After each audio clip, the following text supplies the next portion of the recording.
something that I don't see. What can you learn from a bum, Omar? Shamsuddin? What I learned from a bum, maybe it's what not to do.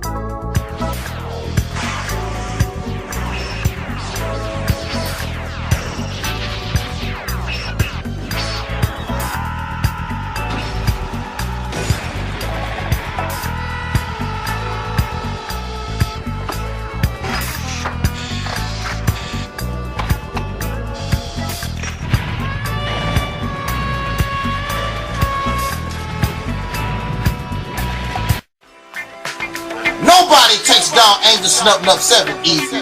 There's a reason why, after 100 channels destroyed, Angel Snuffing Up 7 is still here. There's a reason why nobody want to get in a beef with Angel Snuffing Up 7. But you don't take me seriously.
Black people, it's all about the unity. There's nothing they can do with us, so ain't nobody. We are in a state of emergency. Prejudice. Wrote a song about it? Like to hear it? Here it go. Free your mind. You can't touch this. You can't touch this. You can't touch this. You can't touch this. Can't touch this.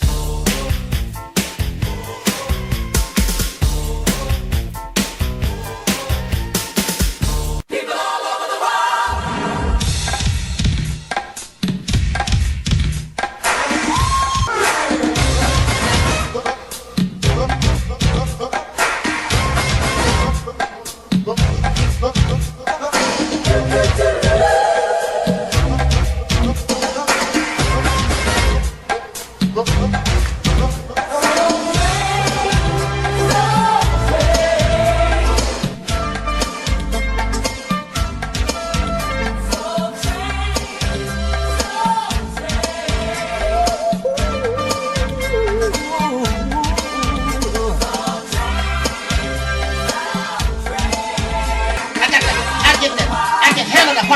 See, they say that Angel Snuffing Up 7 don't care about the people.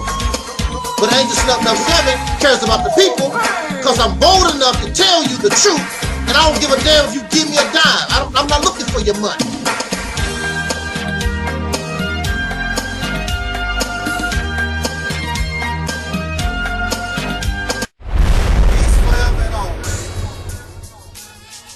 Black people, it's all about the unity. There's nothing they can do with us, so ain't nobody moving. Fuck years. Let the heaven of a system embrace you and praise the mother God. All these lies and all this propaganda that you want us to say. We're gonna take out.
Nobody join.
Yes.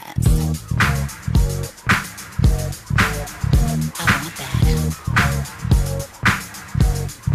Oh, I need that. Gots to have that. It's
emergency.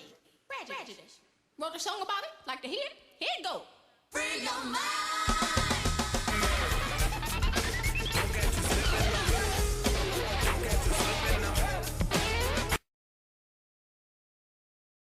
Keep it real. What, dear? Cause I keeps it real like that.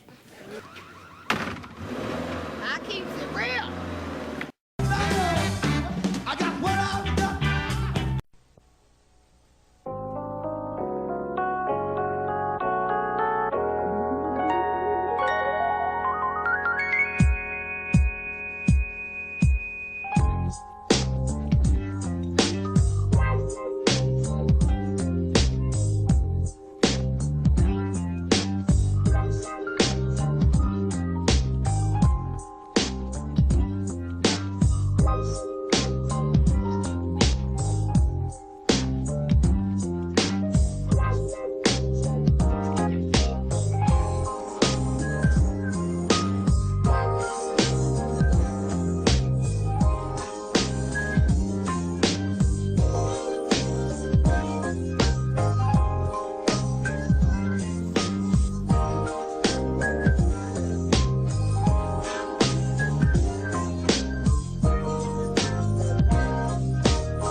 So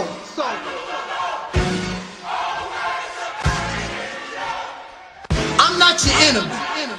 I wanna talk to I know who the enemy is. I wanna talk. You wasting your time making mockery of me. Oh, I'm crazy. My brain is damaged. My EnVogue poster. I'm miserable in my life. All this nonsense that you talk about. And you a slave, just like me, in a racist nation. I believe that with you by my side, together we can touch the sky. Hey, Fred Pepper, what you going?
You know, I was wondering, if you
is a house for love, and I've learned that it don't take much to break a heart. Is a house for love, and I've learned. Build it up, build it up, build it up. Is a house for love, and I've learned. I've learned. A heart is a house. You got to feel it, and I've learned. You got to feel it, that it don't take much to break.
That the nation of Islam should evolve into what we call the Realist temple on earth. You don't need no Arab hand-me-down religion. You don't even need God.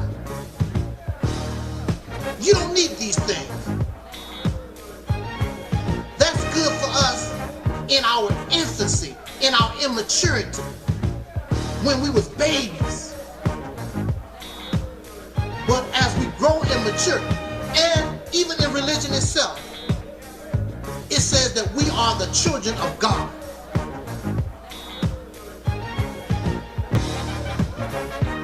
children can't stay children forever. Children must become adults. So if we are the children of God, that means we become God. Act like God, move like God, and have the responsibility of a God.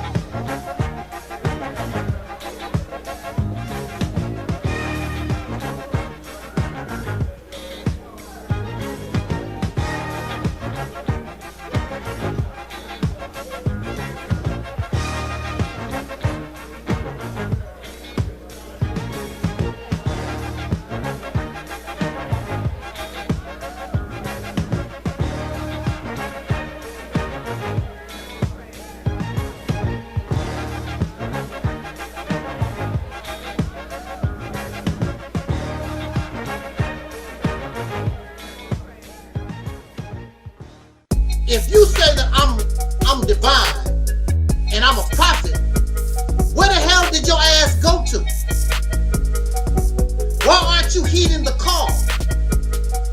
Why aren't you helping me get this message across?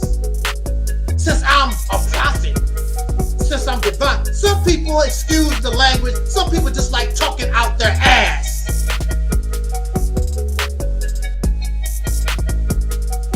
That's what they like to do.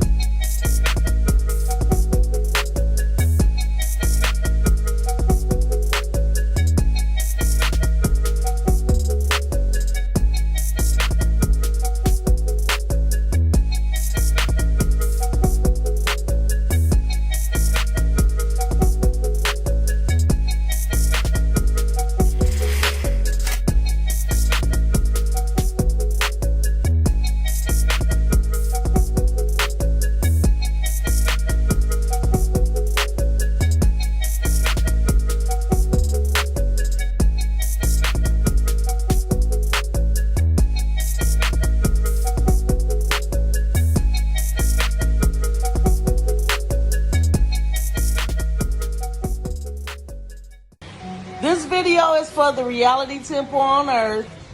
Shout out to the Reality Temple on Earth on IG. We love watching it. Yeah, we really do.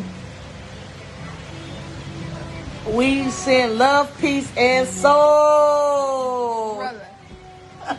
Yeah. Good evening, soul brothers and sisters. This is Tangi Cox, the Black Sheep. And I am propositioning you to entertain just a little while of being in reality. And this is gonna hurt soul sisters and brothers because a lot of us cannot accept reality. I empower you to, for 1 year, to subscribe to the Reality Temple on Earth. And at the end of 12 months, draw your conclusion of what have you learned in that amount of time. I empower you. You will never, ever, ever think, feel, or entertain nonsense ever again, period. I would like to see my soul sisters and brothers awaken.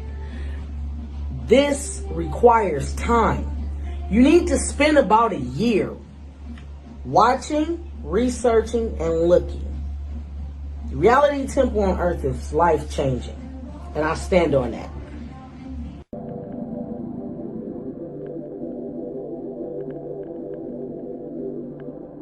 Ride, let's get this party started. Ride, let's get this party started quickly. Let's get this party started quickly. Let's get this party started. Ride, let's get this party started. Ride, let's get this party started quickly. Let's get this party started quickly. Let's get this party started. Ride, let's get this party started. Ride, let's get this party started quickly. Let's get this party started. ride, ride, ride. Let's get this party started. Ride, ride, ride. Let's get this party started quickly. Quickly, quickly, quickly.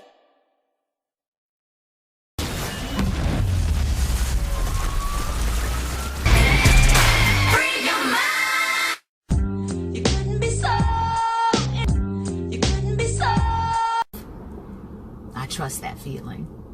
Does anybody have any questions of me before I get out of here? Let's see what you guys are saying. What's up, Soul Sister Rona? Hey, Taalik. I'm the brother that did Mike Jackson in Tunica, Mississippi. Hey, now. Hello to Terry. Respect. Bless up. Bless up. Bless up. Let's see. Taalik says, can you send a shout out to my platform, the Realities Temple on Earth Internet Ministry? Our theme this year is After Purge Comes the Heal. Shout out to your platform, Taalik. All the best to you guys with continuing to stretch in perspective, to stretch in what is possible, and to continue to bring healing into the space of yourself and others. Yes. You couldn't be so. You couldn't be so.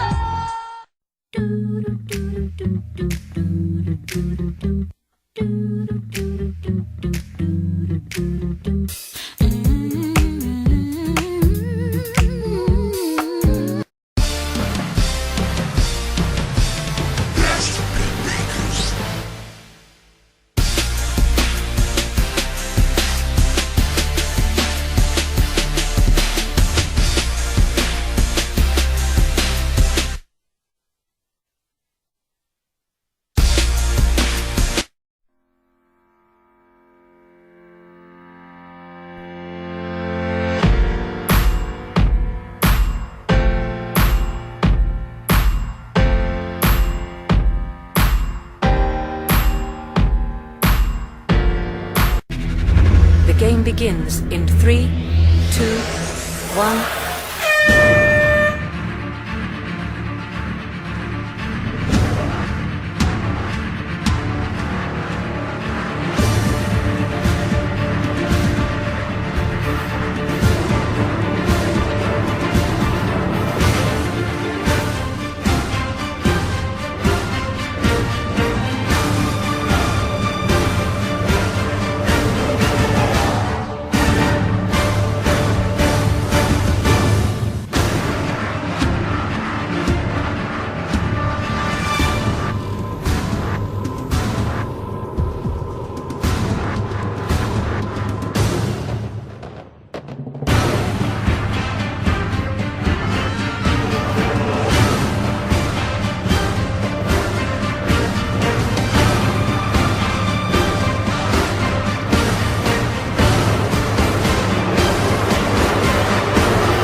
My black people, it's all about the unity. There's nothing they can do with us, so ain't nobody moving.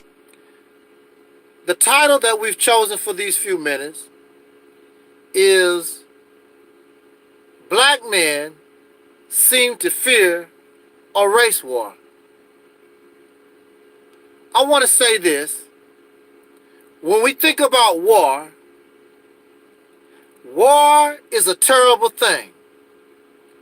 When we think about war, there is death and destruction of not only the soldiers, but death and destruction of property and civilian life and little children and animals. War is a terrible, terrible thing. So we should not be quick, and nobody should be in a hurry to declare war and put ourselves in a position to shed bloodshed. It is not a good thing, and we should not wish for something called war. However, wars don't necessarily mean bloodshed, because you might have something like the hamburger war, where you have McDonald's and Burger King and Dairy Queen, all of these fast food chains are at war trying to get the consumer's dollar in that manner. And, you know, you can look at war in different ways. What brings me to these few minutes is that I was watching a video, and it was a brother speaking about Jasmine Barnes. Jasmine Barnes is the poor little sister. Some of you may not consider a sister. I heard that she's biracial, that she's black and Hispanic, from what I've been told. So you may not even consider her a little sister, but I do. I don't want to see any child taking their life taken so early.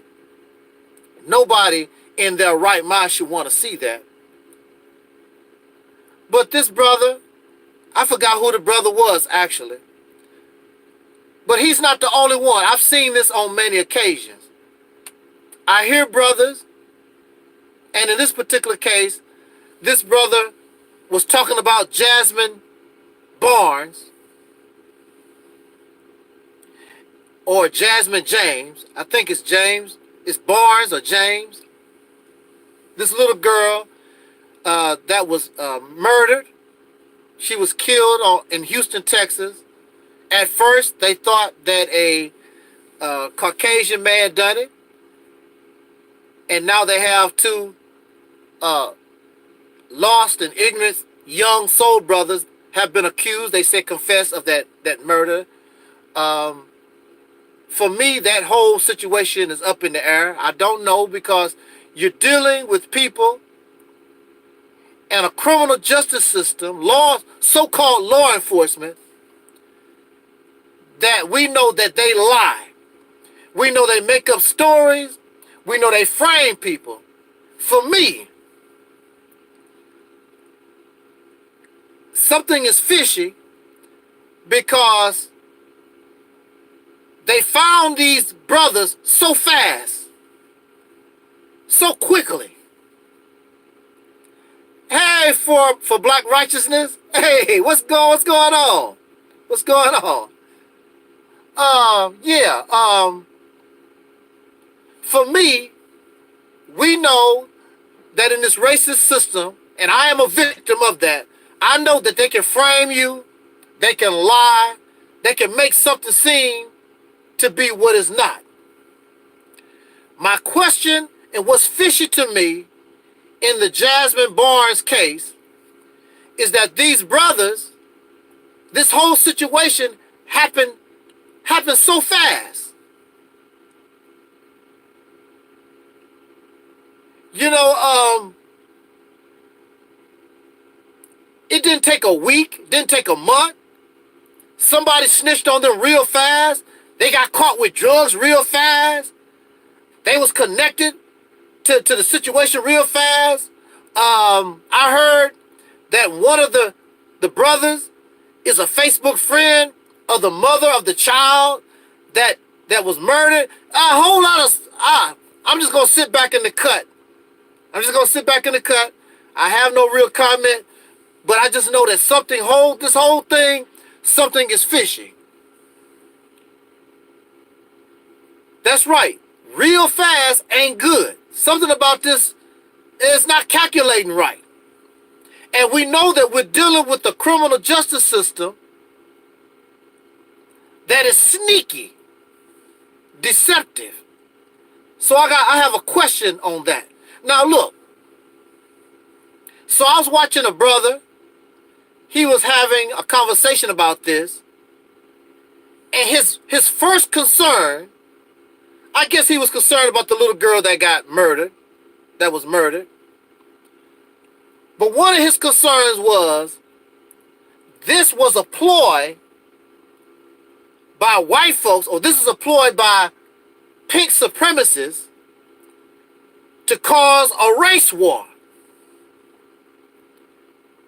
Kill some of our children to draw us out, make us angry enough to have an outright race war. That was his concern. And not only him, but there are many others with the same mentality, the same mindset, that this is a ploy to cause a race war. Now, yeah, I say pink. I said pink people here because I don't like saying white people. Either I said pink or Caucasian because pink, or rather white,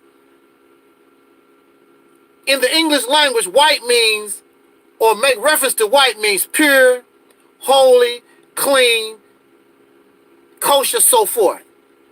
And when we call these people white, basically you're saying that they are holy, righteous, clean, honest. They know they are not white. We know they are not white. And even by skin color, I mean, this is a little dirty, but this is white. They are not white. They are more pink, red looking people than white. So I'm not going to turn around and call them something they know and I know that they are not. Matter of fact, they are the ones that call themselves white. I don't know nobody that was calling them white. I know Kunta Kinte and Ruth called them Tuba. And I know that the Native American people called them the people with the forked tongue, pale face, things of that nature. Some people call them the devil. They are the ones that call themselves white. I'm not going to call you white. I'm sorry if you don't like it. I'll call you Caucasian. I'll call you Caucasian, but I'm not going to call you white people. I'm going to call you pink or Caucasian. I'm not going to call you white because that's not what you are. You are not an honest people. You're not a righteous people. You're not holy. Your history that you write, not that I write, the history that you write shows that you're not white and you're not right. Matter of fact, you bring shame to the color white. And that's all I need to say on that. Going back to our topic, I just want to bring some clarification on that because one of my wonderful subscribers, they just want to know, pink, why are you calling these people pink? Pink, red, pale face, speak with forked tongue, tuba, anything, I'm not going to call you white. Caucasian, all right? Now, so, I'm listening to these brothers. They do not want to get involved in a race war. And I understand why you don't. Like I said in the beginning of our conversation, you know, war is a terrible thing. Nobody wants to go to war. Nobody wants to do that. But why would you fear that? If somebody, even if it is intentionally, murdering your children, murdering your wives and your girlfriends, if they are doing this intentionally, why wouldn't you want to go to war to protect your babies, you being a man? Why would you fear that? So I have a problem. I have a problem with men who are afraid to go to war. I'm not telling you to be a fool. I'm not telling you to just go out here and act any kind of silly way. But if somebody is raping your mama, lynching your fathers, then there's a problem. You should not be afraid to go to war physically if that's the case. You should not be afraid. You should not be afraid. That's our problem. Fear. We have sat around. Remember, I know You don't want to think about going to war and see it should be an option. We talk about everything. We talk about surviving R. Kelly. We talk about Zaza Ali. We talk about what the Advice Show done. We talk about Jasmine Barnes. We talk about what's going on in the news. What's happening on CNN. What's happening in Africa. But when it comes to dealing with our situation, the reality of our situation in this country that we have to be dealing with for the last going on 500 years, we don't want to put on the table as an option to go to war. You should want to go to war. There is no animal on this planet, if you attack their family, you attack their babies, they go into war. They will worry about getting hurt later on. You don't hurt my babies, you don't hurt my family. You are the protector, then why don't your ass protect? You don't want to put that on the table. Now I'm going to tell you, I'm not a bad person. I'm not sitting around here, I'm not going to tell you, oh, I'm bad. I'm a bad guy and I'm Mr. Brave or whatever. But I'm not going to allow you to push me. I'm not going to allow you to bully me. If you want a damn race war, I'm going to give it to you. I'm coming for you. You don't have to come looking for me. I'm going to bring it to your damn house. You're not going to kill my children. You're not going to kill my dog. We have become afraid. We buckle down as men. What kind of men are we? These people are bullies. They have been bullying us going on 500 years. And the reason they do what they do, they murder our children, throw us in jail, discriminate against the reason why they do all the things that they do to us is because we sit back and allow it. The only thing we can do is cry, and... Hello, everyone. The wait is over. It's finally here. Season 4 of The Family Business on BET+. Watch it tonight. I will be watching. See you there. It's important for the Black youth especially to know that we did have a history and that we did great things and that we had great people, and those things were not in the history books when I was in school. And what I'd like to be doing 5 years from now is attempting to rewrite the history books so that they'll know that. I just told you a little while ago, these leaders that they call leaders, this included Lena Horne, this included Dick Gregory, and this included comedians, comics, trumpet players, baseball players.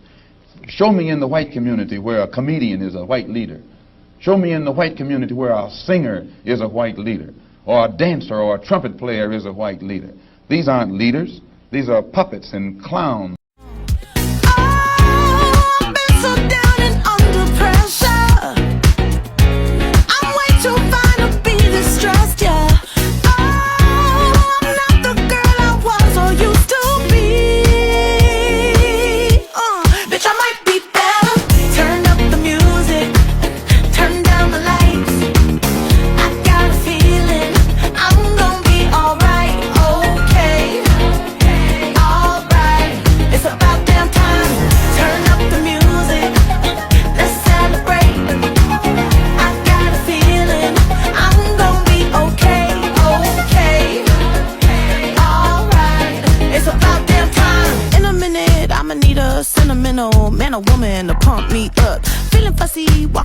Balenciagas trying to bring out the fabulous. Cause I give a fuck way too much. I'ma need like 2 shots in my cup.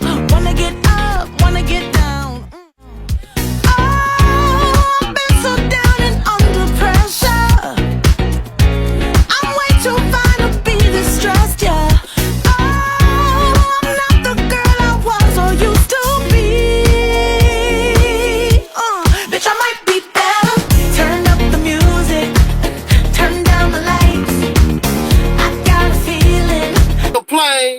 And hold hands, talk about we shall overcome. All thing we gonna do is march on Washington or whatever, talk about justice or else. Justice or else what?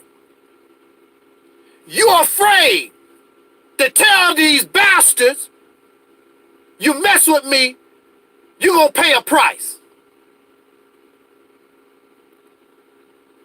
Because a price will be paid. Let me tell you something. Let me tell you something. That's right. Even the Bible said there's a time for peace and there's a time for war. Welcome to the floor, Brother Leon.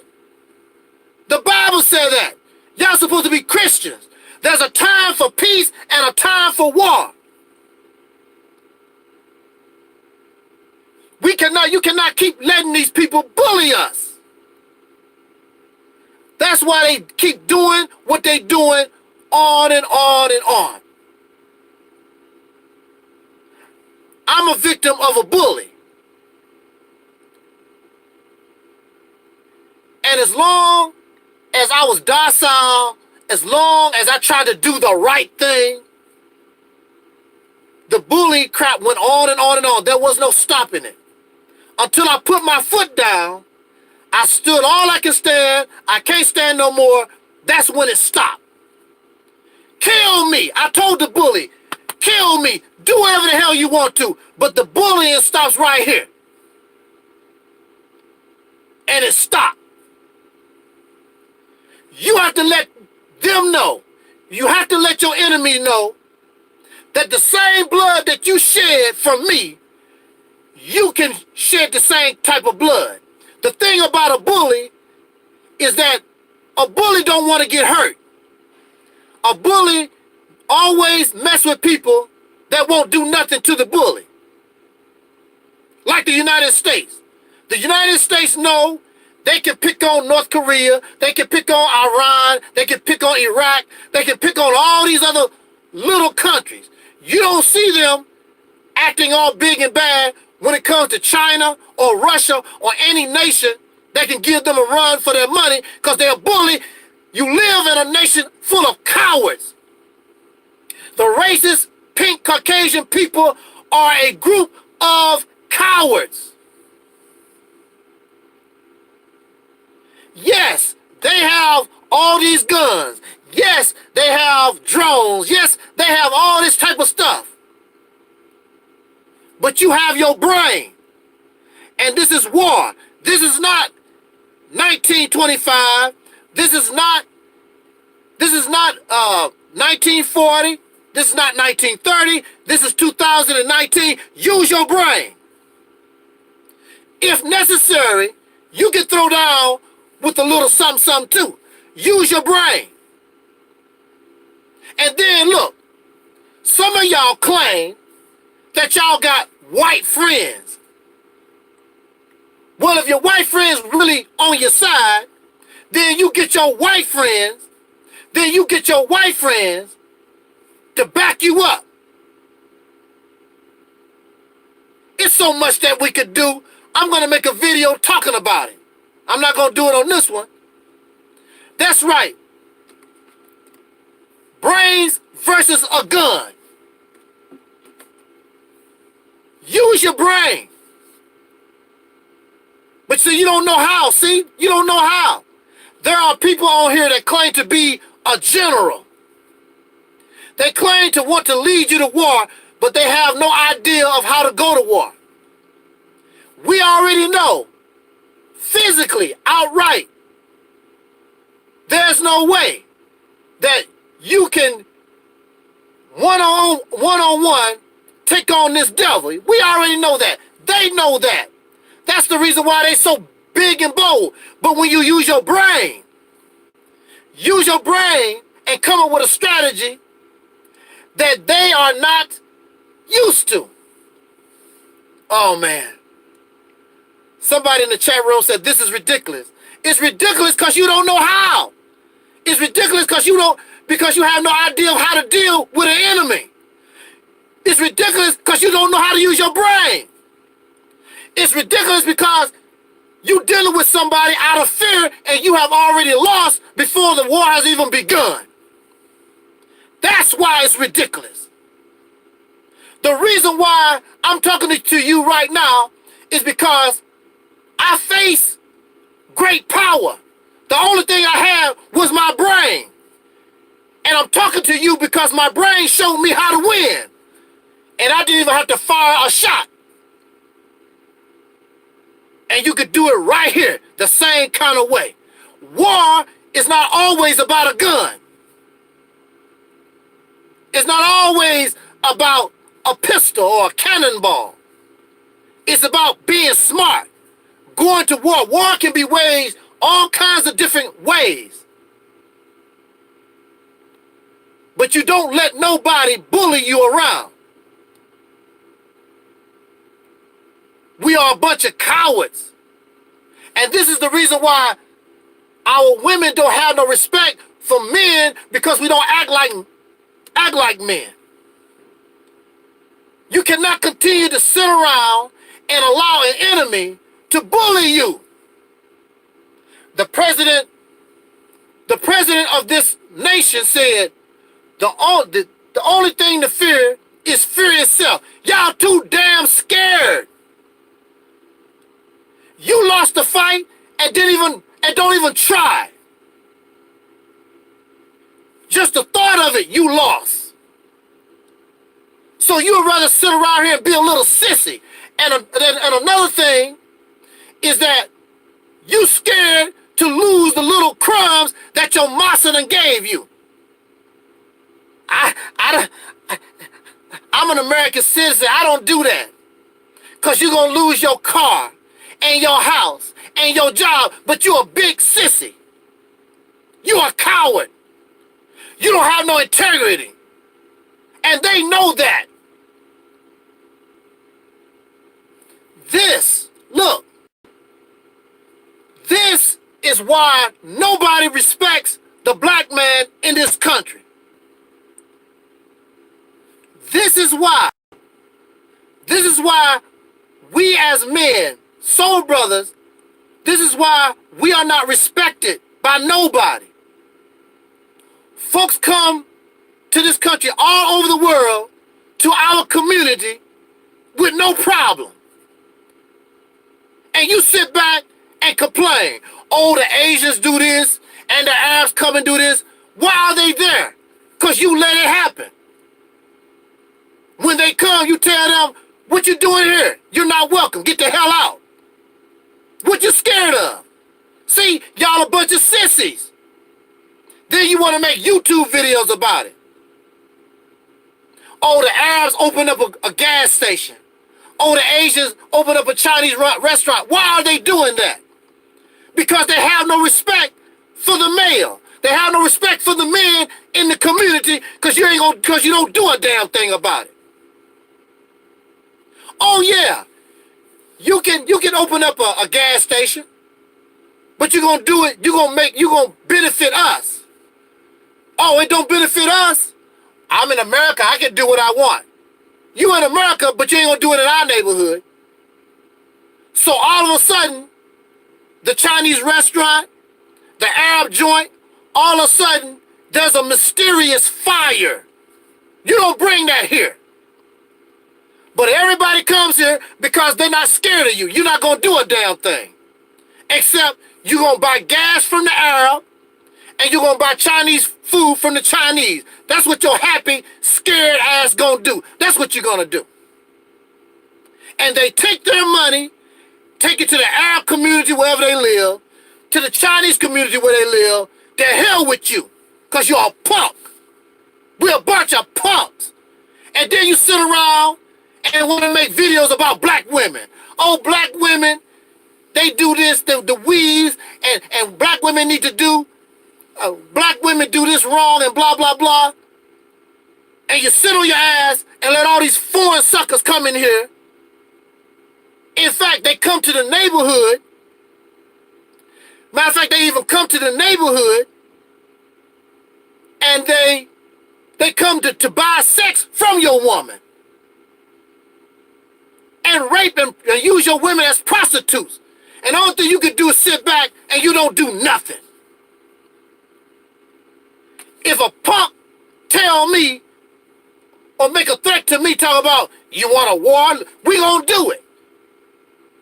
You talking about killing my mother and my aunts and my uncles and my children and my grandfather, then we got to go to war. All these videos, I'm subscribed to 300 different black YouTubers. Nobody talks about or talk about putting the option on, look, we need to deal with this once and for all. And if you gotta go to war, then let's do it. Military action should be on the table. Nobody talks about that. Why? Because you don't want to lose the little crumbs that you got. You would rather be known as a little sissy. And you have the nerve, these guys have the nerve to call people, you a sissy, and you a bee, and you coward. Look at you. You've been living with racists going on 500 years. You don't make no laws. You don't control a damn thing. Nothing. And you proud of that. I'm a Republican. I'm a Democrat. You a Republican Democratic slave. A Negro. You don't mean nothing. Your vote don't mean nothing. Everything about you don't mean nothing. You're nothing. You're a coward. Nobody respects you. Nobody respects a coward. Nobody. Even you. You don't respect a coward. So don't you threaten my mother and my daughter, our children. You don't even threaten my dog. You're going to get a response from me. I'm not going for it. We sit back and let anybody do anything they want to us. That's what we do. You should be sick of it. I would rather be dead. I'd rather go to my grave fighting as a man and die with honor than die a coward like y'all sissies do day in and day out. A brave man died one time. A coward dies over and over and over again, and I know. Because at one time, I was a little sissy boy. And I died over and over and over again until I get to the point where I decided to stand up for myself. So you're going to tell me that standing up and fighting for yourself is ridiculous because you're a coward, because you're afraid, because you don't know how. Why don't you stand up? Why don't we stand up and be a man for a change? Get some respect. So what if you lose the fight? So what if you lose the war? I guarantee you, you will gain some respect. But you're not going to gain any respect being a little sissy and a little coward the way that we do right now. Talking about everything except really changing the condition and getting this beast off our back once and for all. I'm not brave. But there's only so much I can take. I'm not going to keep letting people bully me around. I'm not going to do that. You keep doing that. Then you wonder why you're not getting any respect from our women. Because the women see that they are surrounded by a bunch of men who are a bunch of cowards. I don't like you either. Bunch of cowardly, sissified men. I don't like you either. You want somebody, these men want somebody to babyfy them and make excuses for their cowardice. And they're being weak. Your ass is weak. You're a coward. I'm not going to babyfy you. I'm not going to babyfy you. You want somebody to babyfy you, you need to go back to your mama. That's who you need to go. And she should be ashamed that she gave birth to a punk like you. And maybe you came from a single mother household, I guess. And a lot of y'all come out of two-parent household, y'all sissified too. So don't even go there. Y'all a bunch of sissies too. Hold on to your job. The little crumbs the massa gave you from your table. I'm sick of it. I want to be free or nothing at all. Just like that Peckerwood said, give me liberty or give me death. One or the other. That's what I want. Tired of it. And you should be sick of it also. Hey, what's up, Aaron? Thank you. That's my rant. I declare war. Those of you who are Muslims,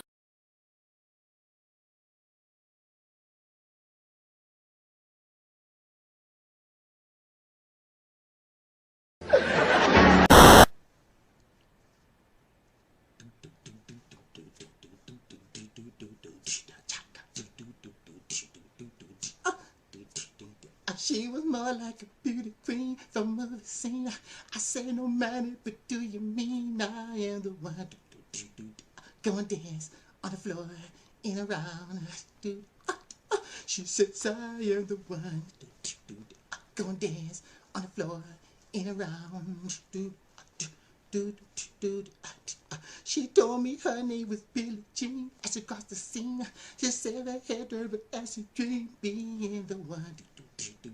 Go and dance on the floor in a round, baby. People always told me, be careful what they do. Don't go around breaking young girls' hearts. And mother always told me, be careful with your love.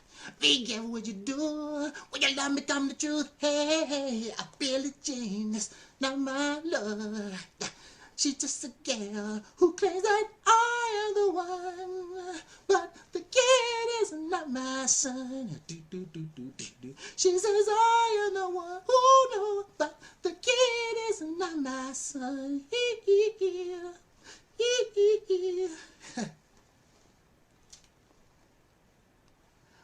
I ain't impressed. The deacon said, imagine how Michael Jackson felt when he told Joseph, I want out of the Jackson 5. Michael wanted his freedom. Ever since he was a little boy, he was under the yoke of a dictator. It's my way or the highway. Somebody that abused him, beat him, made mockery of him. He was nothing but a slave. Michael Jackson was a slave.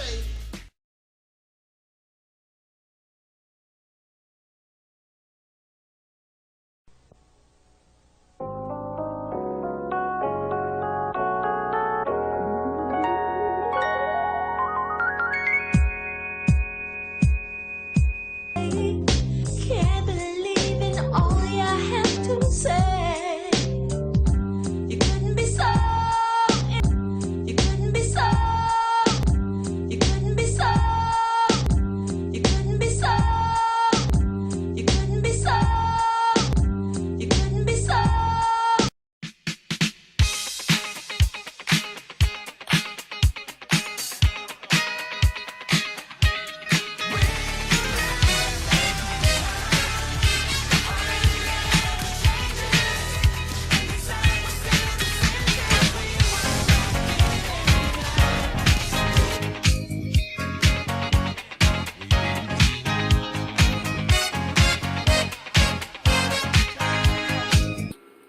it says, never be the aggressor,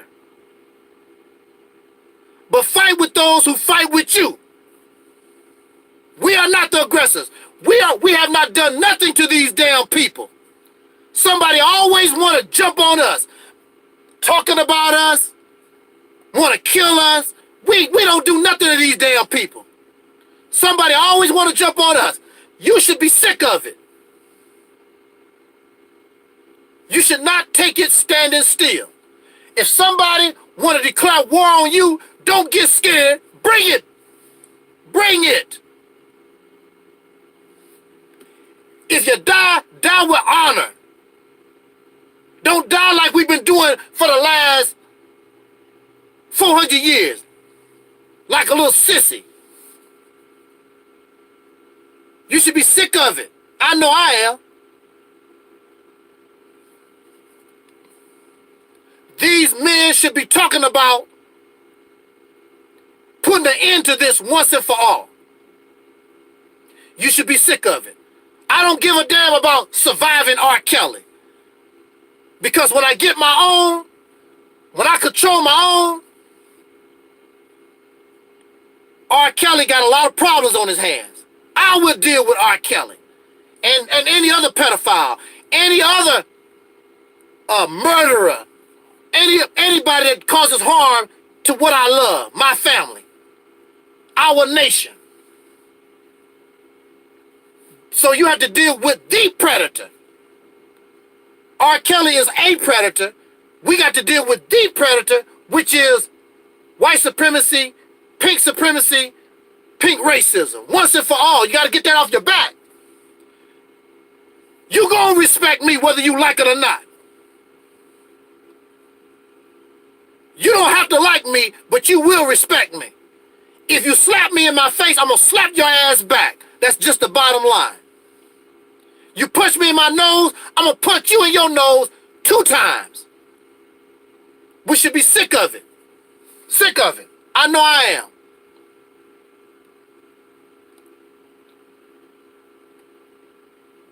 That's right, Brother Leon. Christianity does say that, but I know some Christians who's not going to do that. There are a lot of Christians that I know, they're not going to turn the other cheek. You hurt their wife, you hurt their children, they going to get their shotgun. So all Christians don't go for that. They'll talk about, after they shoot you in your ass, they have to have a talk with they have to have a talk with God about that. They're not going for it. But we should be sick of it. We should be sick of these Negroes that's scamming us. We should be sick of all these folks that's doing all this crap to us. Not only the Peckerwood, all these Negroes that's scamming our people, lying to our people, leading our people to roads to nowhere. All of it needs to be done with. You should be sick of it. And I guarantee you, your women, our females, when we stand up as men, and I tell you this, it's a lot of sisters that don't want to sit back in the background. They ready to go to war too. They ready to roll. They tired of it. Because we are protecting our women, and our women ready to protect their babies, their children. The family is ready to go to war. You should be sick of it. Not just the men, but we as a people, this got to stop. You gonna respect us. Ooh, man, I wanted to say something, but y'all know I don't get into the profanity thing. But sometimes you gotta let it flow. Sometimes you gotta let it flow. If we are family, if somebody attack you, they attacking me, we all in this together. We all up in here. We all. You do not attack Brother Fletcher. You don't attack Sister Ann. Your Sister Ann, Brother Fletcher, those in the chat room that support this ministry, we family, we all got to go to war. We all got to get to swinging. Nobody starve. If we starve, we all starve together. We family. We go up together, we go down together. This is how we have to roll. This is the reason why people are attracted to gangs, because gangs make them feel like they are part of something, make them feel like they are under some type of protection. This is why people are attracted to gangs, because gangs make them feel like they are part of a family. We're not a gang. We're just a people that's striving, that's sick of the bull crap. You're going to leave us alone. I'm not going to talk about it. We're going to be about it. You hurt me, I'm going to hurt your ass right back. It's simple as that. So if we as men are supposed to be the warriors, we the kings and the gods, then it's our responsibility to make that a reality. 500 years of living with these damn races, and we have done nothing. You gonna respect me. It don't make no difference if I win the fight or lose the fight. I guarantee you, you gonna respect me. And when you try to do it again, you gonna think twice. Better leave me the hell alone. That's just the bottom line.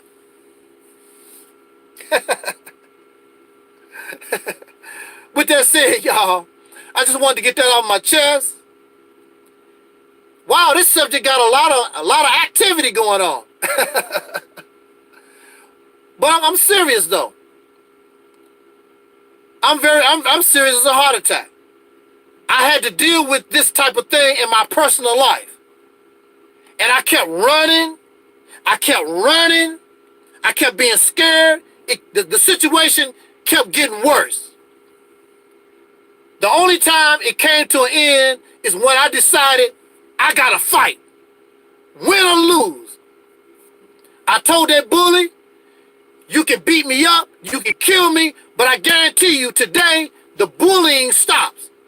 We are living in a nation of bullies. All these people are cowards. These racist pinks are a bunch of cowards. They need their gun. They need their gun. They need their nuclear weapons, whatever. I guarantee you, one-on-one, with no weapons, we'll whip the hell out of them easy, and their population outnumber us. They're a bunch of cowards. They gotta hide behind a gun. They gotta hide behind a tree. They're a bunch of cowards. I don't respect them because they're cowards. Respect me as a man. Pay me what I'm worth. Treat me as an equal in this nation. That's what you need to do. If you can't do that, leave me alone. I'm going to plan how to get the hell out of here.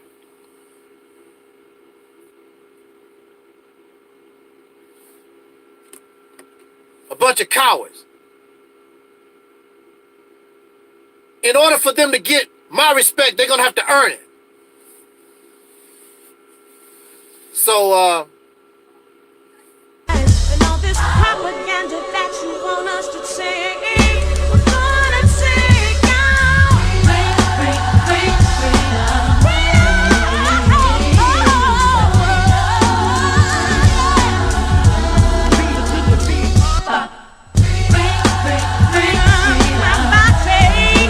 Freedom for my mind, freedom for my spirit.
In the name of my ancestors,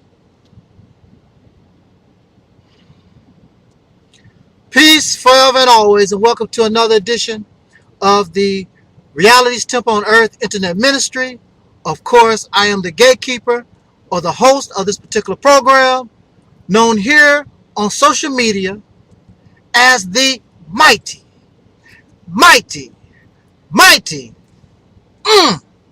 Angel Snub 7. I am your brother and hopefully your friend, Taalik Ibn'rad. The subject that I have chosen to partake in upon this time period, within this time frame, upon this video, however you want to say, the subject is black men can win a race war.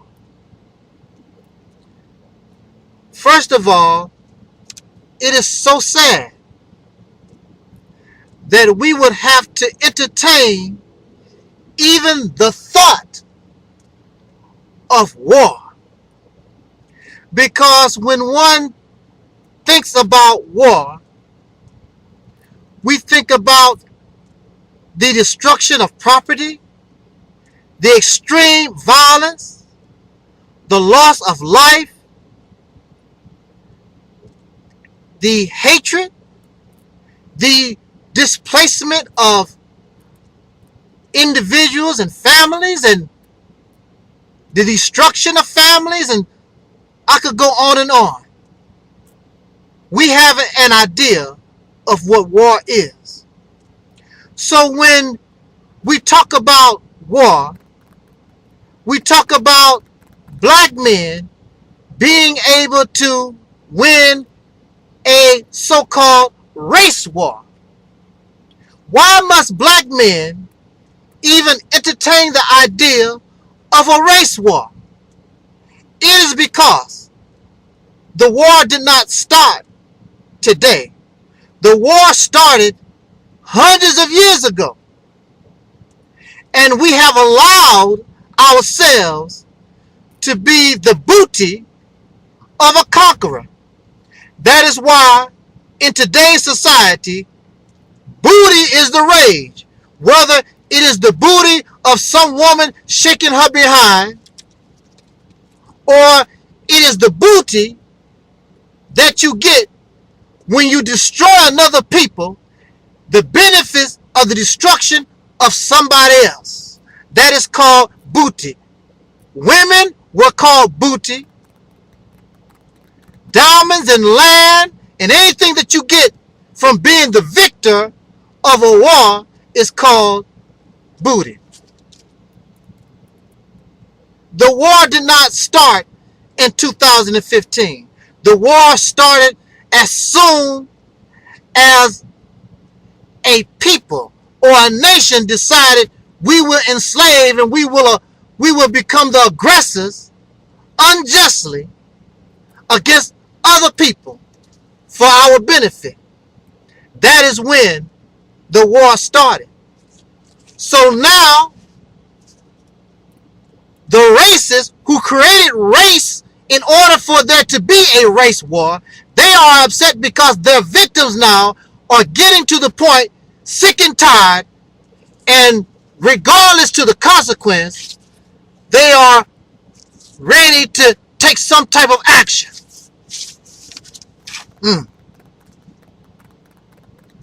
And the racists are arrogant, and they tell us, you can't win. Well, some of you believe that. So, is that a true belief? Is that a true statement that black men cannot win a race war? As far as we know, and history verifies this, black men, black people, black women and children, for the last 400 years, we have been very, very peaceful, considering the evil and the horror that we have faced since coming to the shores of North America, or already being here in America, being turned into slaves for the benefit of others. Labor that did not benefit us yesterday, nor does that labor of our ancestors benefit us today. It is still hoarded by a vicious, unempathetic enemy. Black people are peaceful. You may say, well, look at the FBI statistics. Black people are violent. That is a violent lie. You cannot make slaves out of a violent people, because a violent people would not go for it. These who are the descendants of slaves, having dark skin, born in America, we are a peaceful people. Our ancestors were a peaceful people. That is why you were able to come in with your over-aggressive behavior and your lies, because our people were trusting and you were able to do what you done. You could not have done that to a people that were like yourself, violent. Well, I take that back, because the word slave comes from the time when the Slavic people who were Caucasian were enslaved. However, if you are docile and you are trusting, then you become more of a chance that you will become a victim of a person or a people or another nation that expresses such an aggressive behavior that you're not used to. Some of you may speak of Nat Turner. Nat Turner was violent. He killed all those Caucasian pink people during his rebellion. Nat Turner was a Christian man, and in Christianity, y'all say that Christianity represents peace. But Nat Turner and many other slaves were driven to violence, because violence was placed upon them unjustly.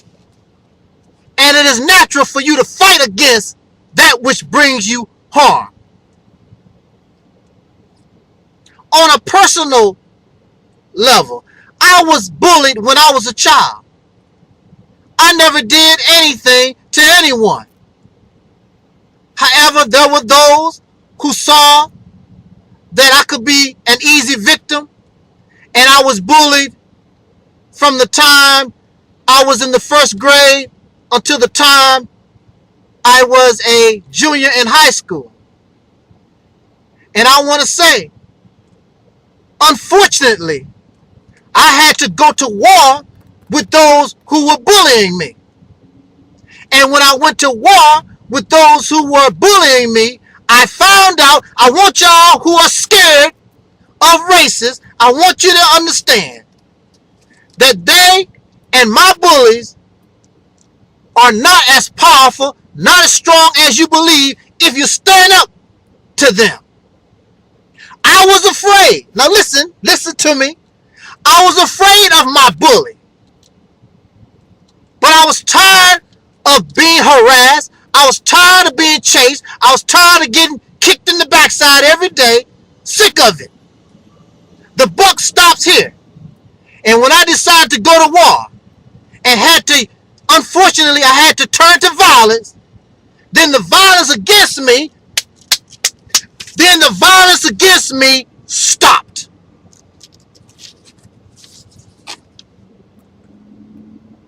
The bully still tried to be bad, but ever since that time I decided to defend myself, then that bully, his whole demeanor changed.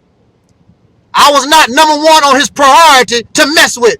Matter of fact, he did not mess with me at all no more. If you take the proper action, and y'all need to stop playing games, all these marches and all these debates and all this other foolishness that you got going on. Take the proper actions. Overnight, these people will leave us the hell alone. I'm telling you this. So don't tell me that black people are not peaceful. Compared to the horror of slavery and Jim Crow, all those hundreds of years, black people all over the nation should have risen up and set this country on fire. Enough is enough. Sooner or later, people get tired.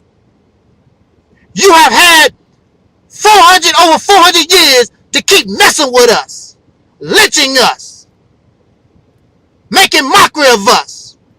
The buck stops somewhere. You gotta stop. And since you don't want to stop, then I'm gonna stop you myself. Like Malcolm said, by any means necessary. You don't want to be violent. Brothers and sisters, we don't want to be violent.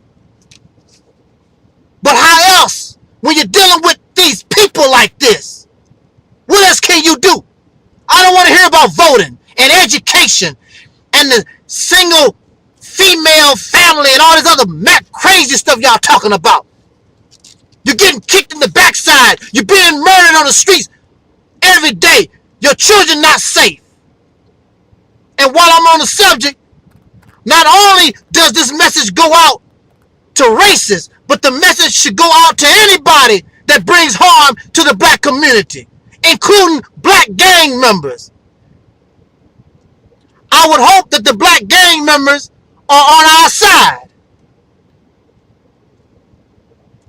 But if they want to continue that type of behavior and bring death to the black community, then the black men need to stand up and give them the same whipping that the racists deserve. And you can win. Stop being so scared. If you're going to march, you march off to a real war. Yeah, but we going to lose. Let us see. Let us see if we will really lose. What do you mean by we will lose? The holy book of the Muslims, called the Holy Quran, it will back us up. It says clearly, fight with those who fight with you, but never be the aggressor. We surely are not the aggressor. We have done nothing to these people at all. We have been of a great benefit to these people. We have built their nation that they stole. Built it up from the ground up, and then they turn around and call us lazy. It is the lazy people that need slaves. We are the victims. We didn't have slaves. You're the one that went out and gotten slaves.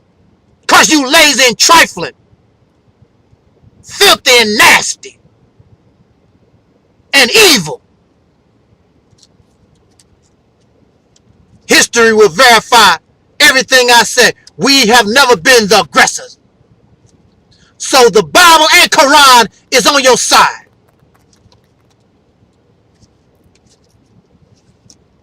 The evil of living in a racist society has gotten to the point you can't even get a traffic ticket. You go to jail and end up dead at the end of the day. How is that possible? I want to say to these punkified and sissified, chicken-eating Negroes, these so-called elders, with all this gray hair and you look silly, cut some of that stuff off. Well, that's a personal choice. You know, we are what we are. If you're old, you're old. But anyway, that's not my point. My point is, these so-called elders with all this wisdom telling our young people, y'all need to calm down. They don't need to calm down. You need to get angry. When I was dealing with my bullies back back in the day when I was a young boy, if I had gotten angry, I would have gotten... We sell soul food. As a matter of fact, we've been told that Old Henry's is one of the few soul food restaurants in the city of St. Louis, in the state, and in the Midwest. We plan to start our food truck next month. Okay. Want that food truck to go all over. Alrighty then. So if we get the exposure, and we're already taking orders for events. We just took an order for July 31st. We took an order for July 29th. There's a guy who has a construction company. He owns quite a few of them, and we're going to be going to their sites and serving food, serving lunch, and we got a lot of interesting stuff going on. All right. Right. Thank you. Yeah, you're welcome. I'm Angel Snuff Enough 7. This is my friend Ada Taylor. Ada Taylor. This is Old Henry Restaurant. If you're ever in the St. Louis area, come check them out. We had a good time just celebrating my sister's birthday, and everything was A-OK. All right. All right. Thank you. You up.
They don't need to calm down. You need to get angry. When I was dealing with my bullies, back in the day when I was a young boy, if I had gotten angry, I would have gotten rid of these bums off my back long time ago. But I was scared, and I really couldn't get angry. I was docile. So they kept doing to me what they was doing. You need to stop quenching the anger of the young, passing on this cowardice, this punkified attitude, this scary cat attitude to our babies, because they ain't scared. They sick of it. Then their children have to face the same thing. If I stop my bully, then my bully cannot bully my children. Because I, as Barney Fife always say from the Andy Griffith Show, I nipped it in the bud. The reason why this continue is because we refuse to nip it in the bud. Clearly, you ain't sick of getting your butt whooped by racists, terrorized by racists, harassed and oppressed, being done unjust by racists. If that's the case, then that's on you. But you better get out of our way when we come through. And you better not snitch. And you better not betray us. Because the racists ain't going to protect you. You ours, buddy. No more games. If you have to stop if we have to cross this line, then like they said in the 60s, baby is on. Tired of it. You can't go to jail and you end up hung. Silly stuff. That's not silly. I'm talking about we shouldn't have to go through stuff like that. Lord knows it ain't silly. The kind of madness that we tolerate.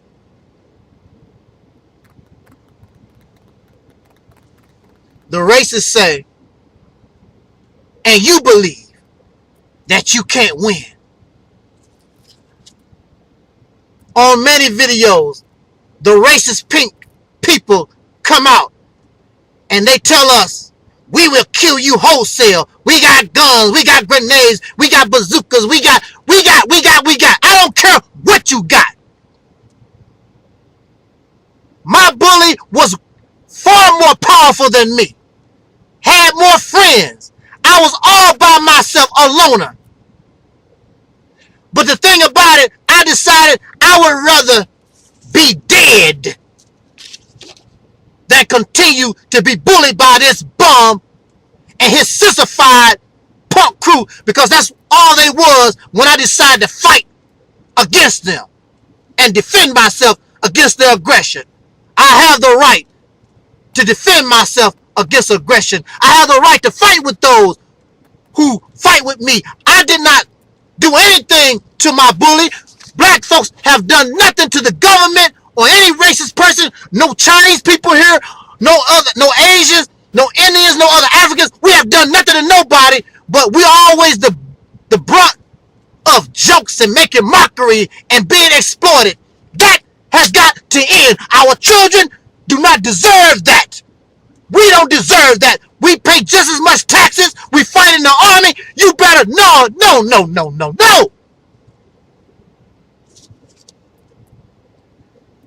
So the racists say, you want a race war, you got it, bring it. You'll lose. We'll kill you wholesale. In fact, as you know, the government will get involved in that. So they'll bring their military, their drones and all this other stuff that they got. It's sort of scary, ain't it? You guaranteed to win.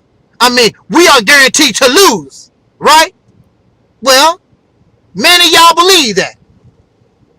Many of you believe that, and you haven't tried to do nothing. Fear keeps you from doing nothing, absolutely nothing at all. How do you know? You haven't even tried. Do you think that your enemy would tell you that you can win? Your enemy is not going to tell you that you can win. Your enemy is always going to tell you you're going to lose. Do you think that the North or the South believe if the North told them they're going to lose? The Confederate nations fought till the end.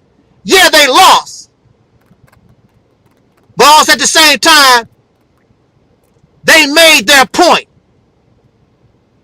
And the federal government respected those who were defeated in the South. And that's why black people caught hell. Because they made these deals to keep those in the South happy. Because if they went to war one time, if the South went to war one time, if they succeeded one time, don't you think it's possible they'll do it again? Oh, we can't go through another civil war. Are you getting my point? Are you understanding, black man and woman and children, where I'm coming from with this now? Yeah, the South lost. But did they really? So you're going to lose. You haven't even tried. Bruce Lee, the great master of martial arts, philosopher, he said, defeat. I want you to listen to these words. I'm paraphrasing. But defeat is not reality until it is accepted as reality. I said that again. Defeat is not reality until it is accepted as a reality. You, before you have done anything at all, you have already accepted defeat as a reality. We can't beat them in a race war. Fear. You so scared. We need to stop being so scared. You should be scared of begging and marching and pleading and all this stuff. You are an embarrassing people doing that.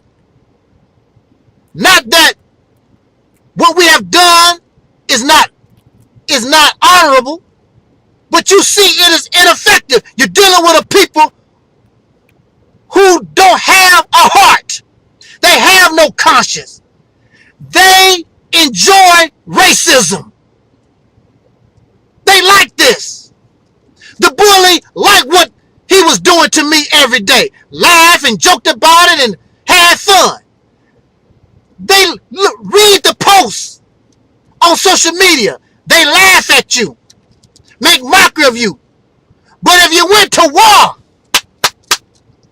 and you began to put a whipping on them, I can guarantee you all that laughing, all that making mockery, all that stuff that you see, it will stop. Because now they feel the hurt that you have always felt.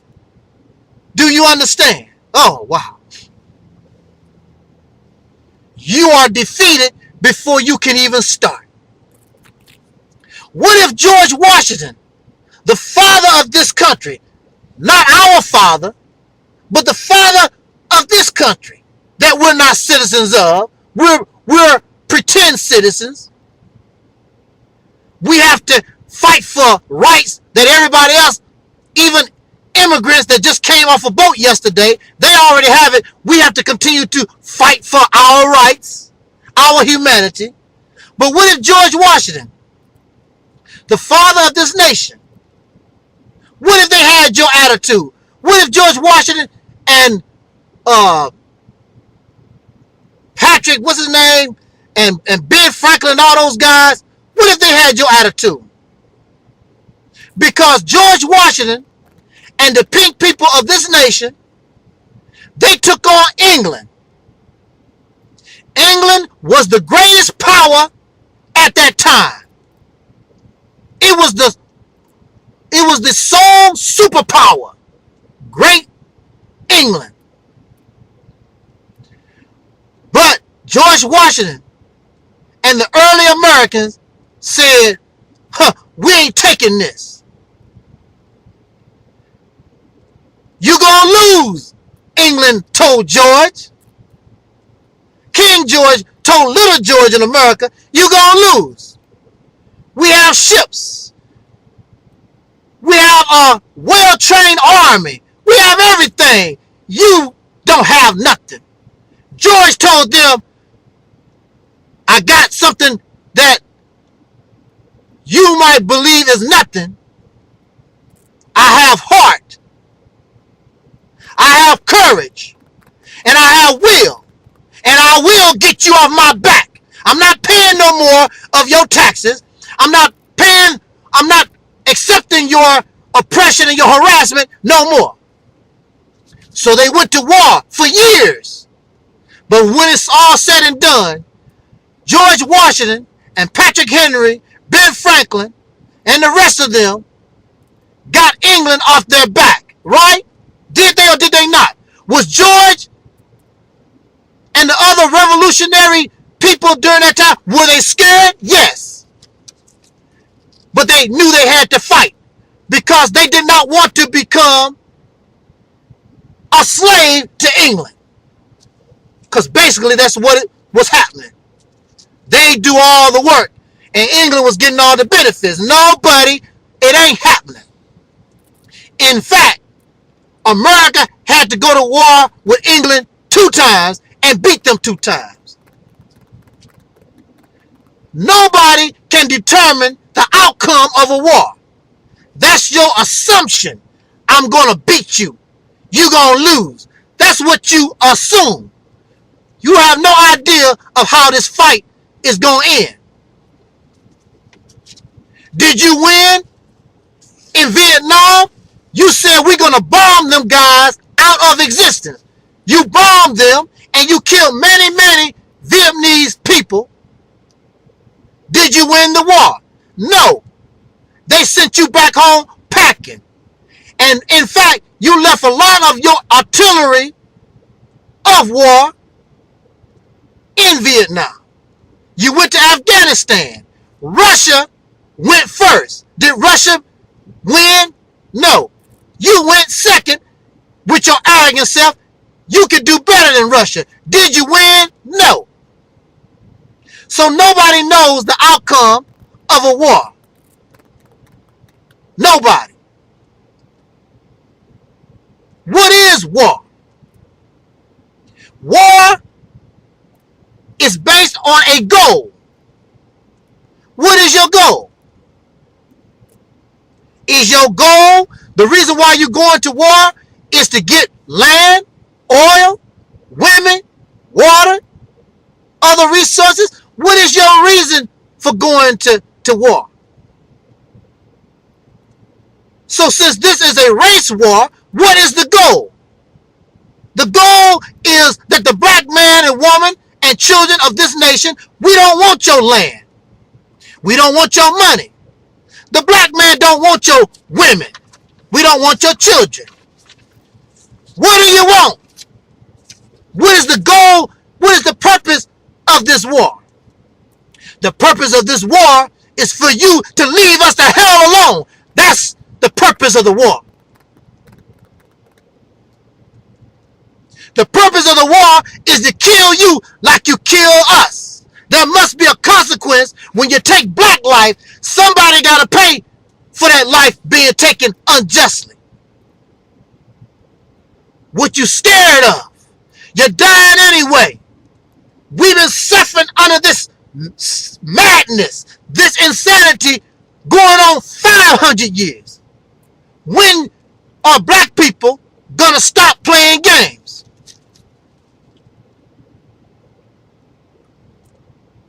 Now, it would be foolish for me to come on social media and tell you of a strategy that could be used against this vicious enemy. But I want to give you some type of idea of what can be done. First of all, this war, this conflict should not be about killing people. In my opinion, black music is the basis for all music. It has been, and that's just the way it is. So I don't think it's something extraordinary for us. I think it's just a part of us. You know it. You grow it. If you try, you flow it.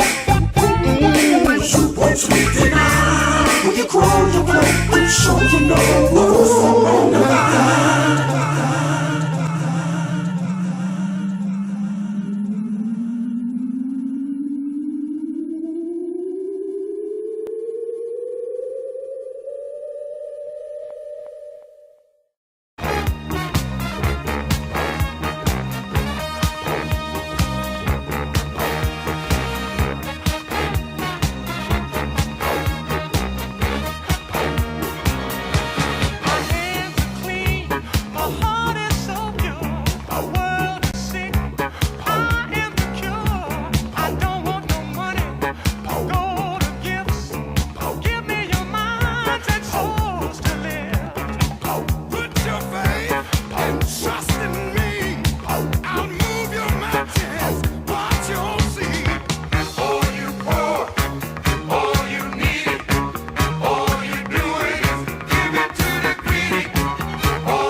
I'll set you free. Oh.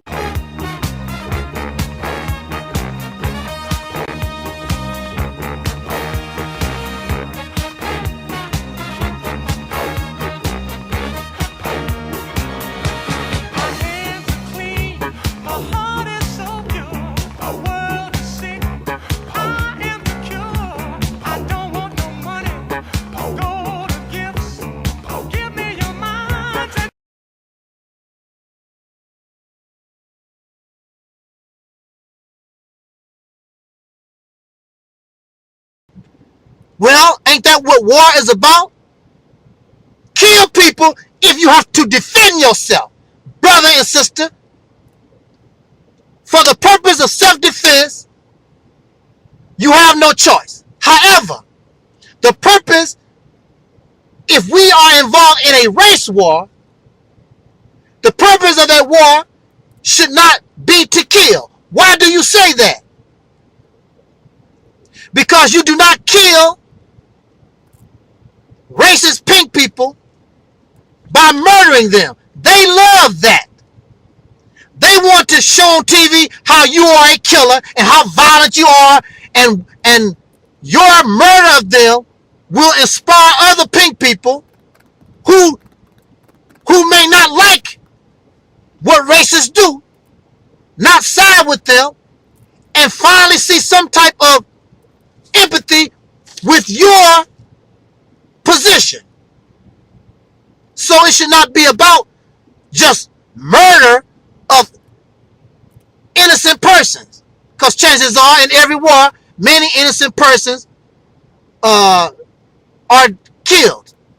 So you want to limit the loss of life, collateral human damage. What will hurt? Now listen, see, you got to understand the nature of your enemy. Because, see, they are death. So they don't mind murder and death. They like that kind of stuff. However, watch the news. Watch them. When their property is destroyed, when they lose their money, material things, races are connected to the material things of the earth. You and I know they are not what you call spiritual. They are material. And many of you have become material. Spiritual people use material things in life, but we are not obsessed like they are with material things. But they are. Material things, materialism gives them value. I don't need gold. I don't need silver. I don't need a lot of money in my pocket to give me value. But for you and races, for many of you and races, you need a big house. You need cars. You need as much material things that you can get to give yourself some type of value. Without that, you have no value. Even God, the belief in God don't give you value. You got to have something material. So in a race war, it is not about just about trying to kill racist people or simply because somebody has pink skin. Otherwise, we are like them. You and I, we are not like them. We just want to be left to hell. I'm sorry, little children, but you know, this is a very emotional thing. Y'all heard the word hell. It's in the Bible. Going to hell. But you just want to be left alone. We want to be left alone. So to hurt them, all you need to do is destroy things. Destroy things.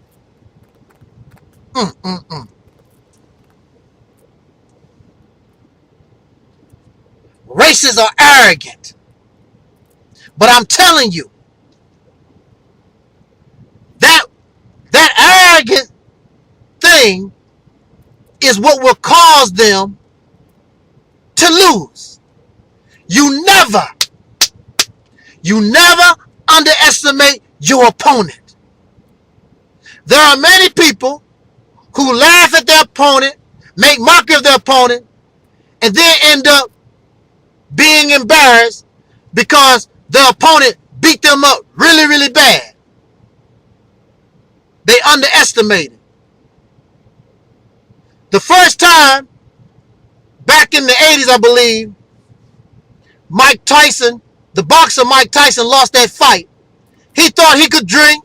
He thought he could play with women, screw around. Who was that? Buster Douglas. So he thought he was so great, he could do anything. And when he get in the ring with Buster Douglas, it was going to be nothing. Buster Douglas showed Mike Tyson something else. You never underestimate your opponent, no matter how weak, no matter how pitiful you think they might be. And this is the great mistake that race is going to make dealing with us. They think that we are not smart. They think that we are not brave. They think that we have no courage. They think nobody's going to help us in our fight against them. They're going to find out they are wrong. If you develop the right strategy, you, black man, and I'm talking to the black man because y'all claim you are the defenders of the black community. You are the defenders of women and children and all this macho stuff. Your opportunity is coming. Unless, of course, the racists don't want to go in that direction. They show us different. If they really feel you ain't playing no games,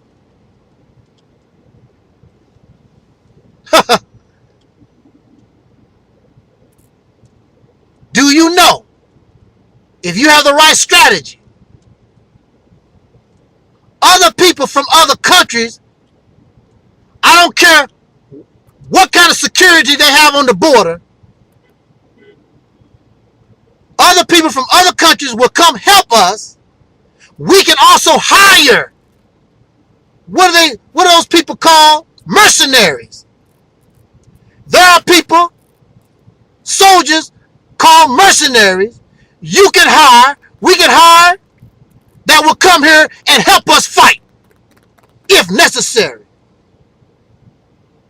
You and I should be sick of them. I'm sick of this. I don't love nothing about America. Not in the condition that is in. Stop telling me these lies about how great America is, when all America do and has done to black people is be an oppressor and a liar, a deceiver. If you don't want us around, stop playing games and say, look, we don't like you. Then you help us find another place to go.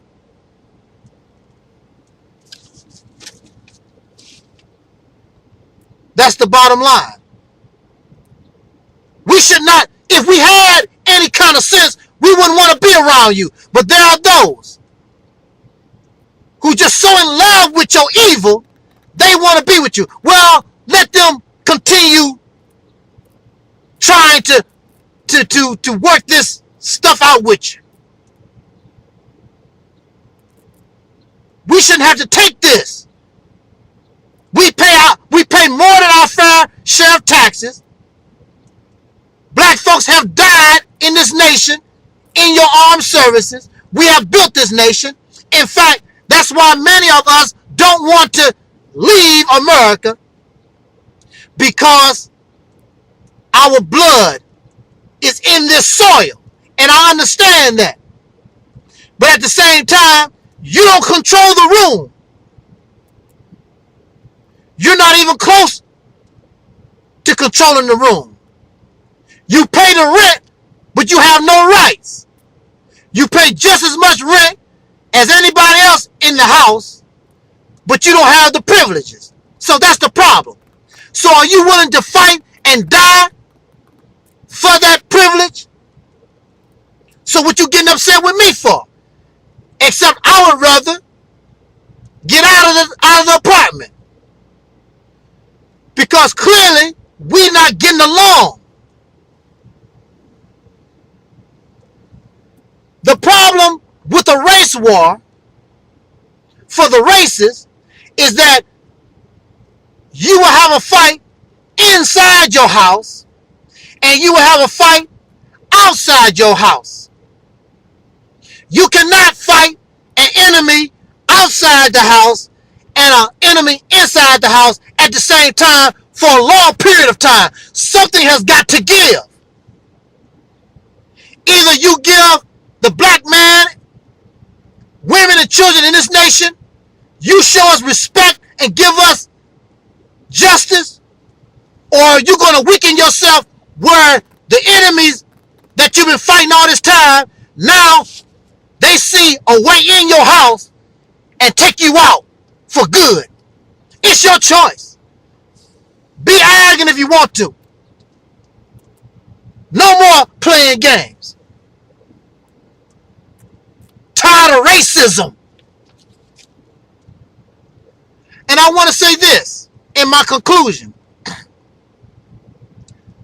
To those people I call pink or Caucasian, calling so-called white people pink, that's racist. No, it's not racist. You are more pink than you are white. White in the English language means pure, holy, righteous, and so forth, clean.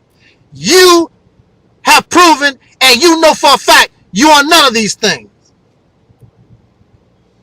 You are pink or Caucasian.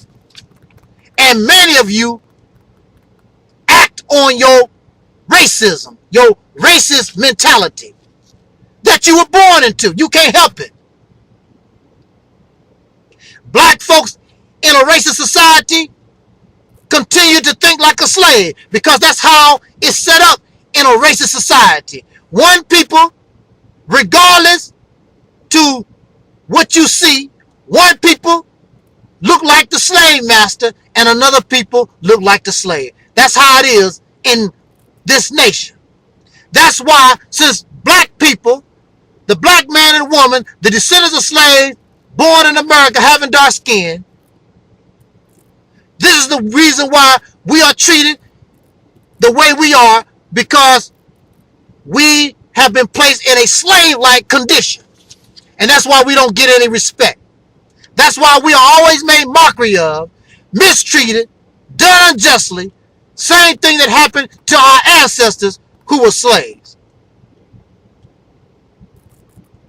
You go to jail for a traffic ticket because you did not signal properly. They do this every day in and out of any city, around any corner. Clearly, that was a case where some racists wanted to do some harm and find a victim. That's all that was about.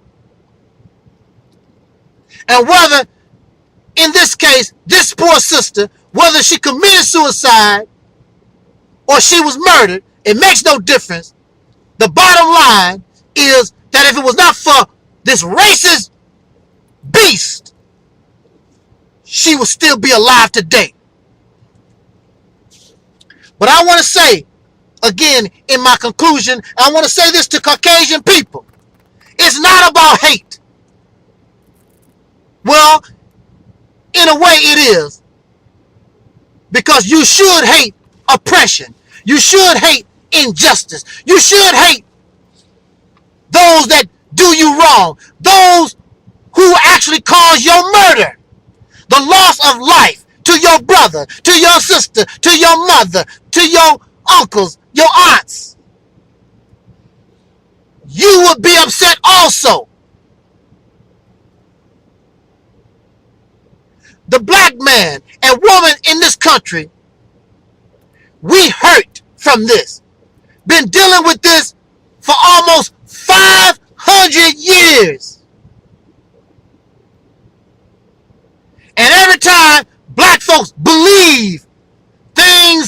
change, things are getting better, then the same old crap start all over again.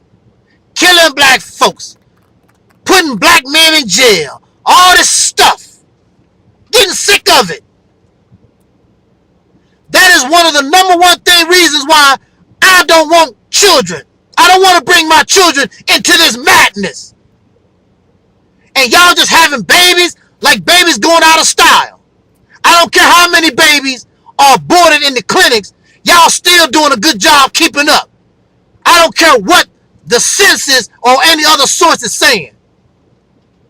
All these baby carriages and cribs and diapers I see black folks buying all the time is Similac. And why would you want to be bringing these babies into this situation anyway? When you're not willing to face a vicious enemy that's eating your children.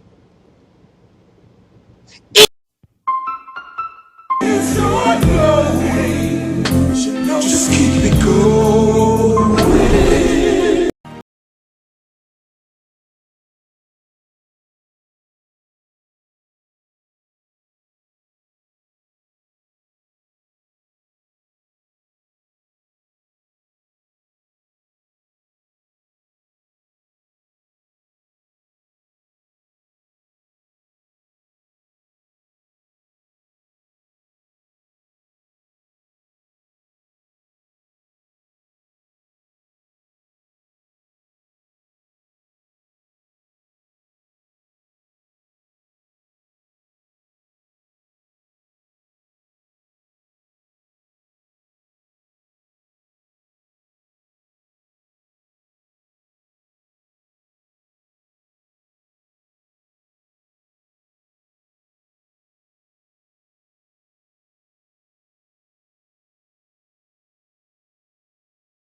Just keep it going.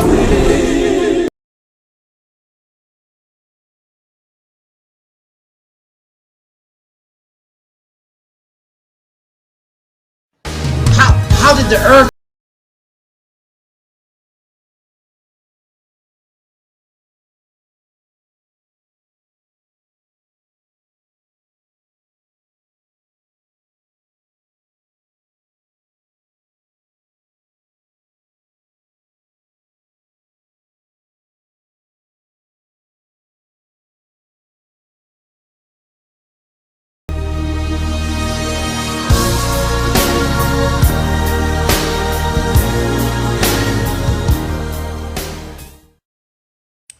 Greetings, I'm Tangelica Cox.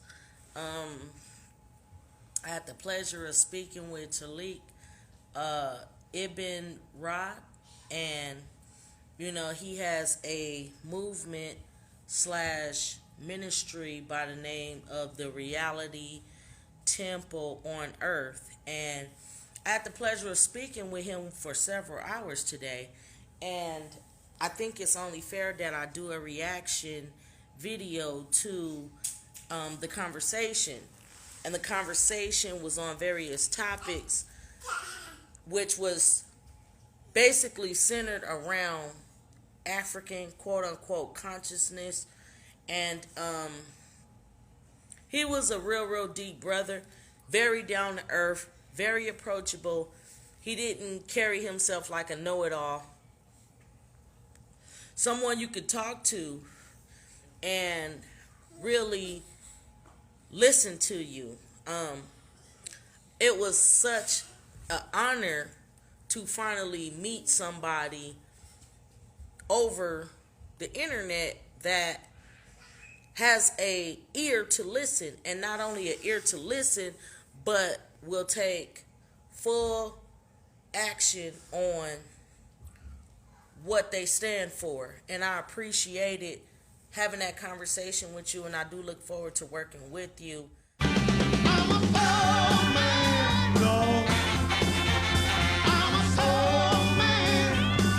Yes, I am. I'm a soul man.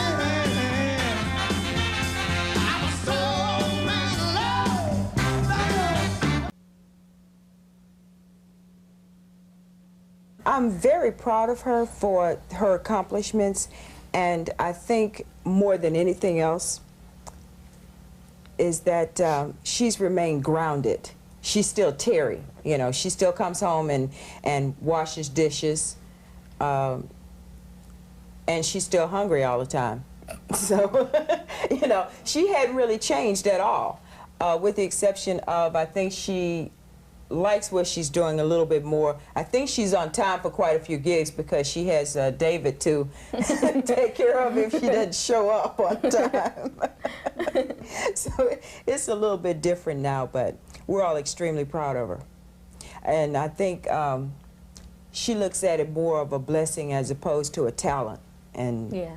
We see it as a job, so we just kind of keep her sane when she comes home as opposed to the glitz and glamour.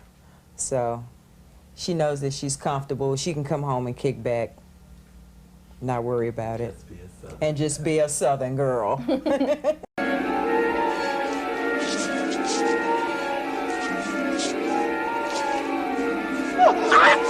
you all right?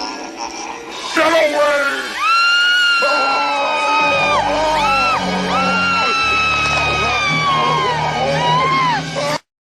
Eating you for dinner, preying on your body.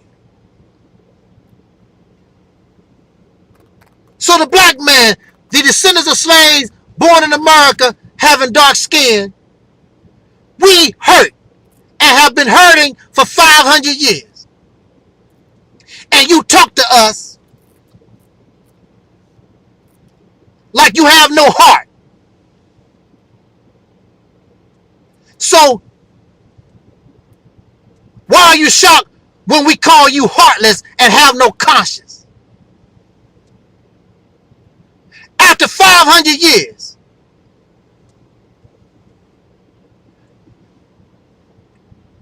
how can you expect people to trust you with this type of behavior that Caucasian people exhibit?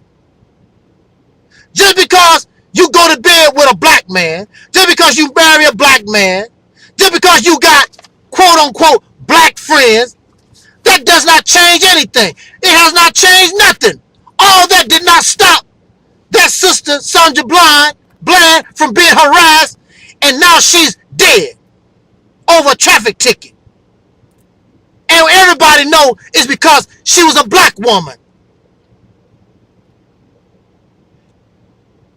It's not enough that you kill black men. Now the racists are going after black women and pretty soon black children. Nobody is safe. And you wonder why we talking about and the thought of war is being entertained when the Caucasian people of this nation, when the same thing was happening to you, you had no problem. We got to go to war. With black folks, oh, don't do that. Calm down. Try everything you suggest. Education, voting. What else? Getting money. All this stuff y'all talk about. Sandra Bland is still dead. She was on her way to get a job.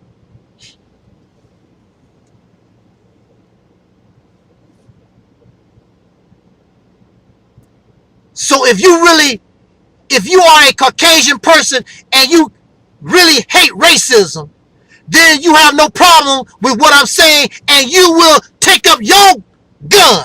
You will take up your bazooka. You will take up your arms, and you will side with us.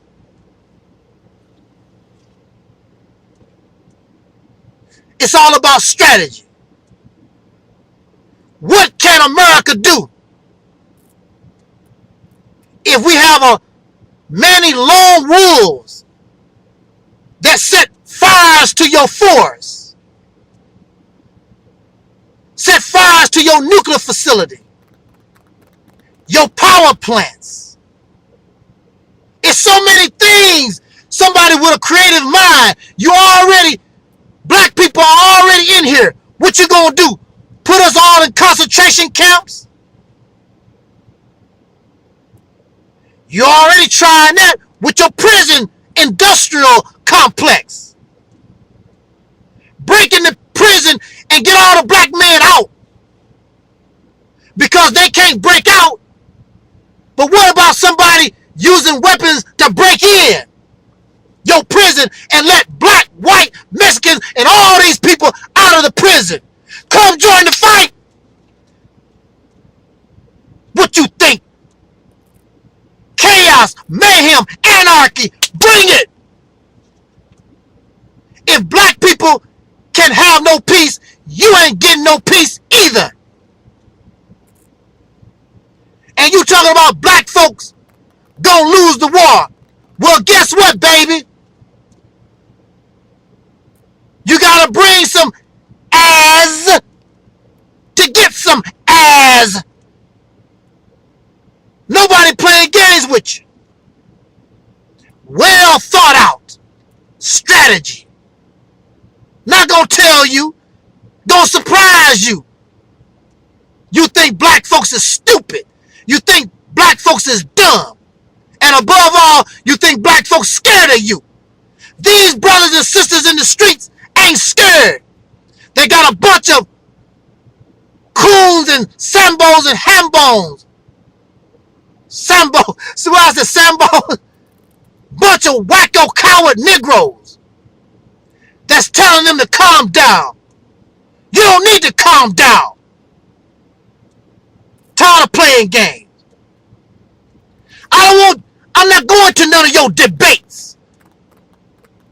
I'm not wasting the sole of my shoes on your ineffective march. That means nothing because you're not willing to do what I'm talking about because it's time.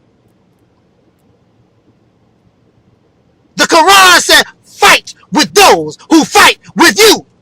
Never be the aggressor. 500 years, black people have never been the aggressor. We have been the victim. You talking about let us not be victims? Then we pick up, we do what we have to. No more, we're no longer going to be victims. You're going to be a victim too for a change.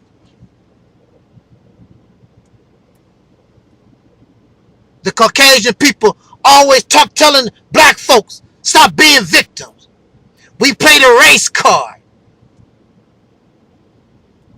The Caucasian people, y'all created, your ancestors, you created the race card. And every day in America, you can go to any court and you have a bunch of Caucasian people talking about they victims. But when it comes to black folks, oh, don't play the race card. Don't take advantage of anything on a racial, in a racial manner that you can benefit from, but they do every day. They go to court every day suing somebody because they victims. And black people, so-called Negroes, African Americans, whatever you want to call yourself, we go for that line from them.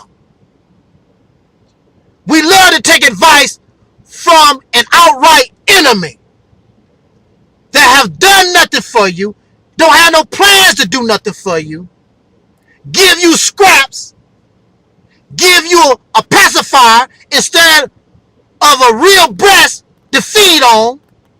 They give you a pacifier so you can suck air. So I would say this. Let the racists believe they can bomb us out of existence. Let the racists believe they will kill us wholesale. Let the racists believe anything they want to. But you don't believe them when they tell you you're going to lose. Because that has yet to be seen. But if a situation arises and it does come down to that, even if you do lose, black man, listen to me now. Don't be afraid to lose, because really, when it's all said and done, you will not be losing, because whether they tell you or not, when they bury their dead, when they have to replant their forests, when they have to rebuild their country themselves, they will respect you because you will do it again. And you're not no joke, and you're nothing to play with. So you will win regardless to what they talking about. And that's a fact. I like that. That's what King Noble says all the time. That's a fact. I want to make very clear that we don't want violence. We just want to be left alone. We want to be treated right. All this investigations and all this garbage, all this crap that you hand to us every time one of your races murder us.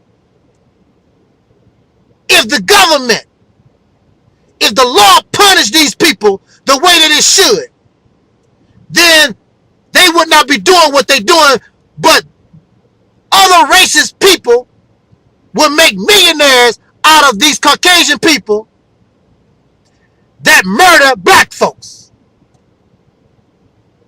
And this is just a flash in the pan. We are still discriminated against in housing, in jobs, and everything else in this nation.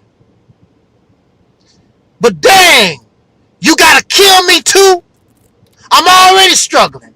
I already gotta watch my back and be very cautious dealing with racist pink people. And then I gotta wonder, will I be next to be murdered? What about black on black crime? If it was not for the situation that racists put us in, you would not have to worry about black on black crime. What about pink on pink crime? Mexican on Mexican crime? What about that too? So what? That's nothing but distraction from the issue. The issue is about you. It's not about black on black crime or Mexican on black crime. It's about what you doing.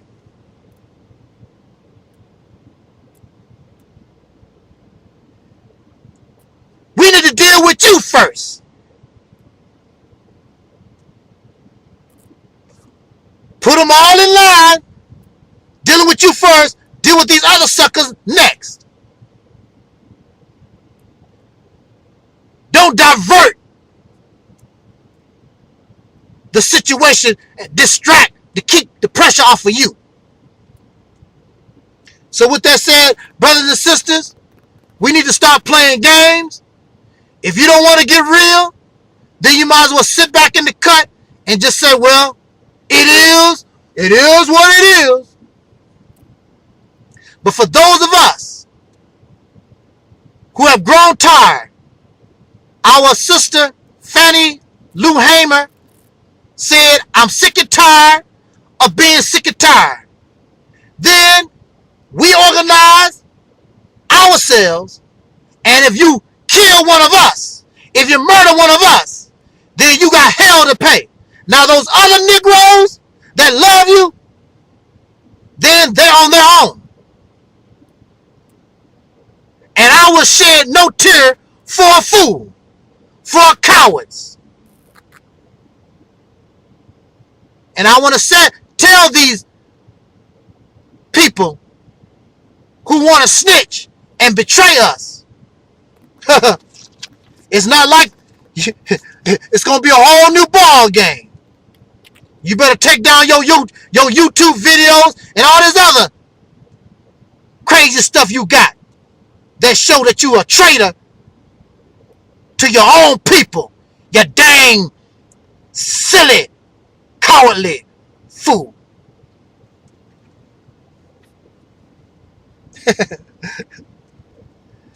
Need to stop playing games. For real. In honor of Women's History Month, we've been talking with female leaders in sports, politics, business, and entertainment. And this morning, we are focusing on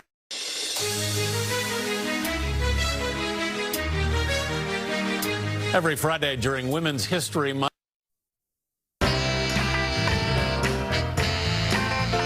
All month long, we've been celebrating Women's History Month by talking with female leaders in sports, politics, business, and entertainment. And I keep it real. What, dear? Because I keeps it real like that. I keeps it real.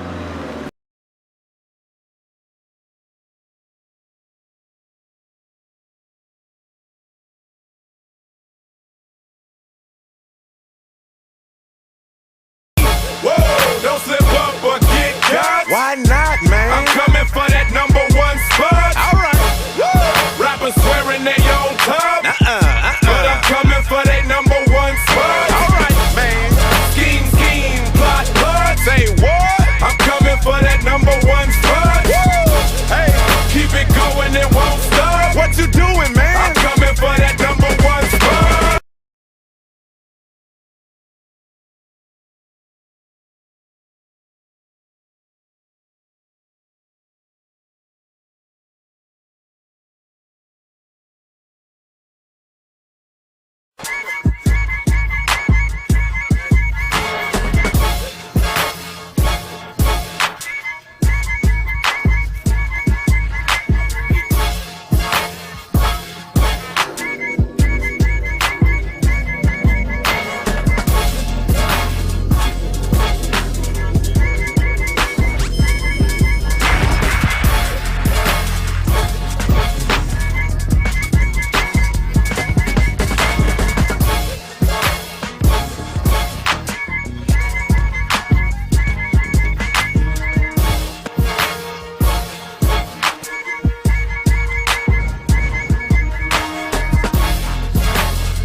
It's so good to see you. Thanks for dropping in.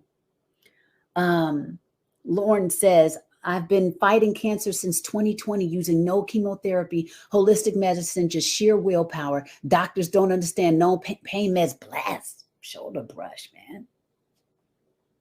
Wow. Wow. Powerful. All the best to you on that journey. I'm sure you'll have quite the testimony, and quite possibly you have it right now. What's the biggest thing you've learned about yourself, Lauren, in taking that route for your healing? What's the biggest thing you've learned about yourself? Very curious to hear that. Wow. New Year. Happy New Year. Lauren says, do you feel our diets affect mental health? Absolutely. Are EnVogue vegans? No, I'm not. I'm a pescatarian. We have vegan diets at times, but not full on vegan. No. Let's see. I lost it. Oh, let's see. Okay, I gotta come back to that. Come back. This chat's moving on me. Shucks. Okay, I tried that and other so-called healthy diets and still contracted cancer. Well, sir. Ooh, that's so interesting you would say that. You know, some people also think that your mindset can cause dis-ease. Emotional spaces that have not been healed can cause dis-ease. Not just food, not just the outer environment, the inner environment. My black people, it's all about the unity. There's nothing they can do with us, so ain't nobody moving.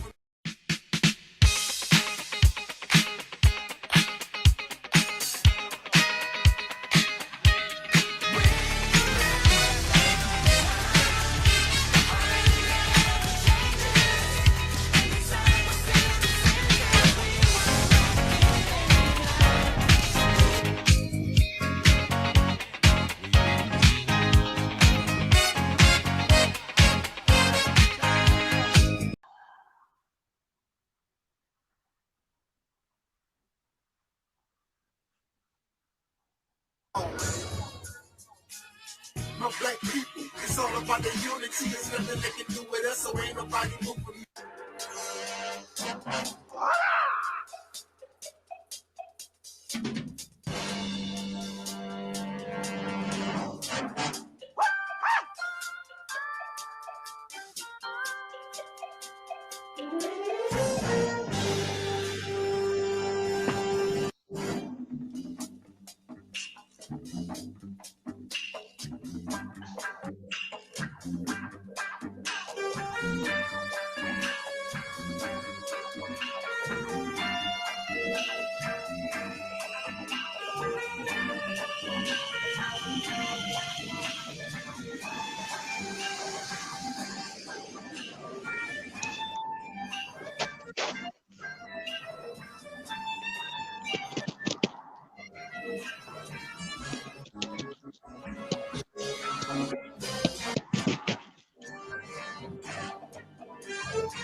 Peace forever and always.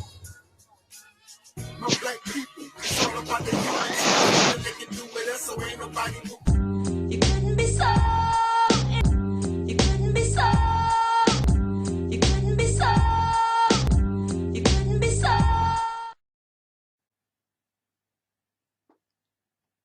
3, 2, 1. Welcome, brothers and sisters, to another edition of what I call Soul Liberation Television. And tonight, for me, is very special because we are going to revisit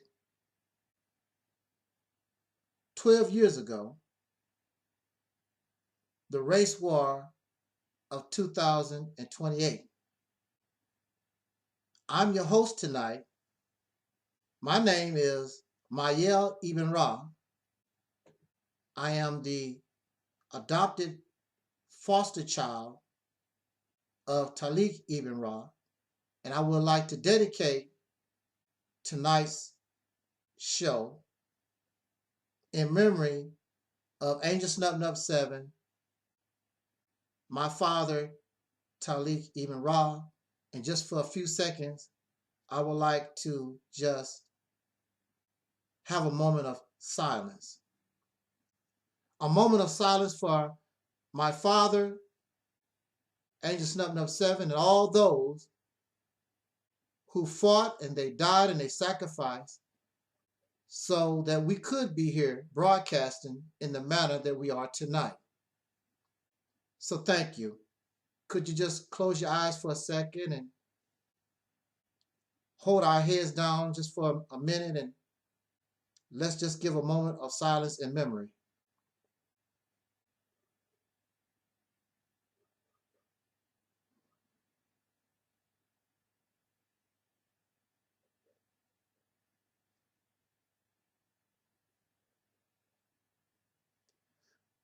Thank you so much. It is a wonderful time that we live in 2040, but it was not easy getting here where we are today. It was the sacrifice of people like my father and all the great ones going way back to Marcus Garvey and W.E.B. Du Bois and Nat Turner and Harriet Tubman, Sojourner Truth, and the list just goes so on and on. Unfortunately, it took a great tragedy in order for us to be in the position that we are right now. It's not perfect, but I think my father would be happy to know that we seem to be on our way tonight. This evening, I'm so happy, soul brothers and sisters, that you can join me in revisiting the race war of 2028. Bringing back in memory and always never forget our fallen soldiers, men and women, who sacrificed and they died in order to make a future for us better. So we want to go back, way back, and examine the events that led up to the race war of 2028. In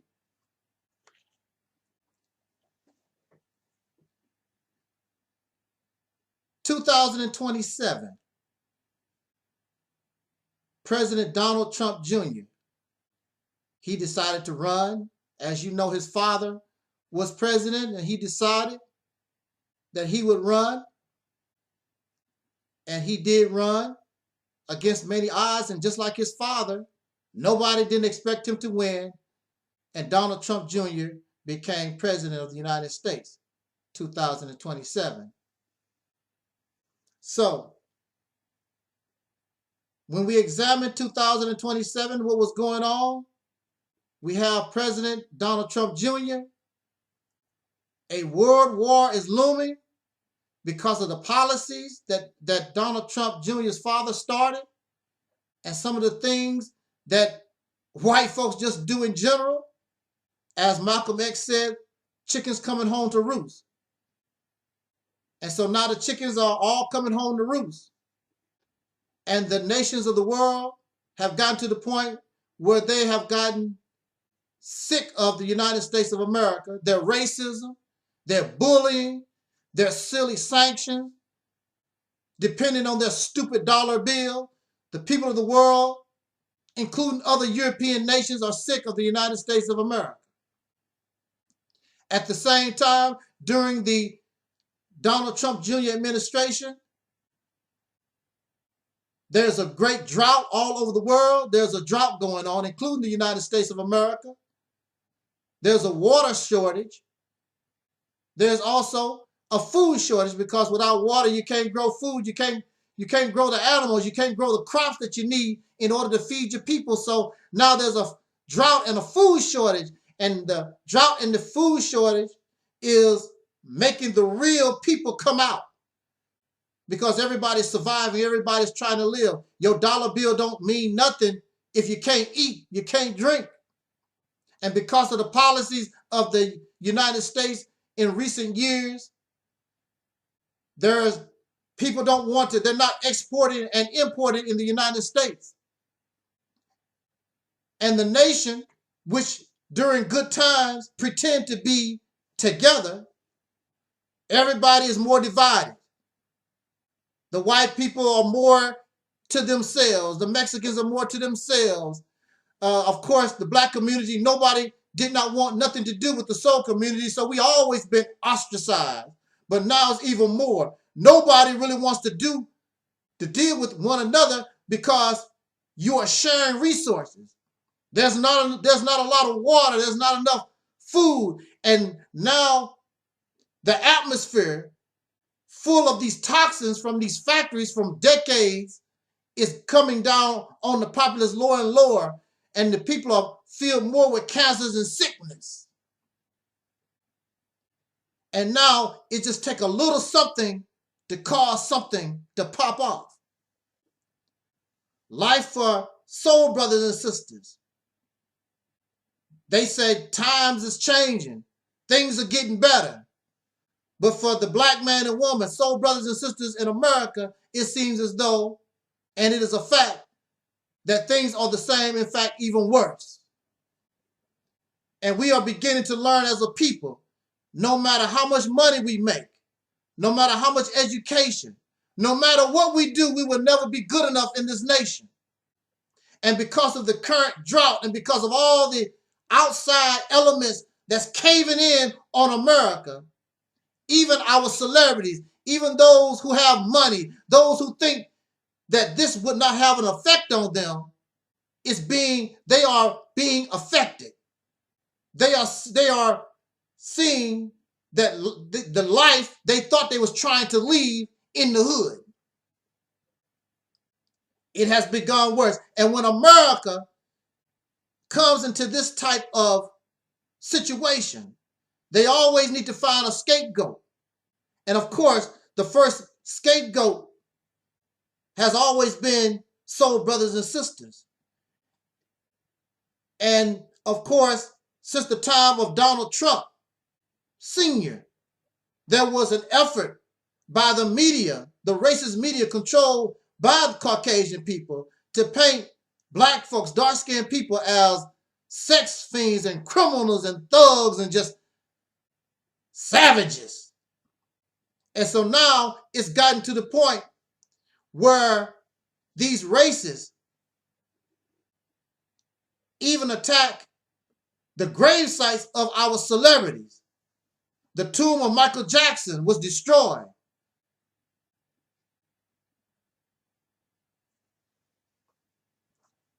These grave sites of our celebrities showing you these people really don't lost it. They really don't care. Our celebrities is desecrated.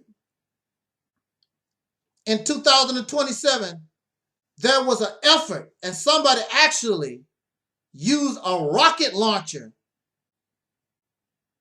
to knock the head off the monument of Martin Luther King in Washington, D.C.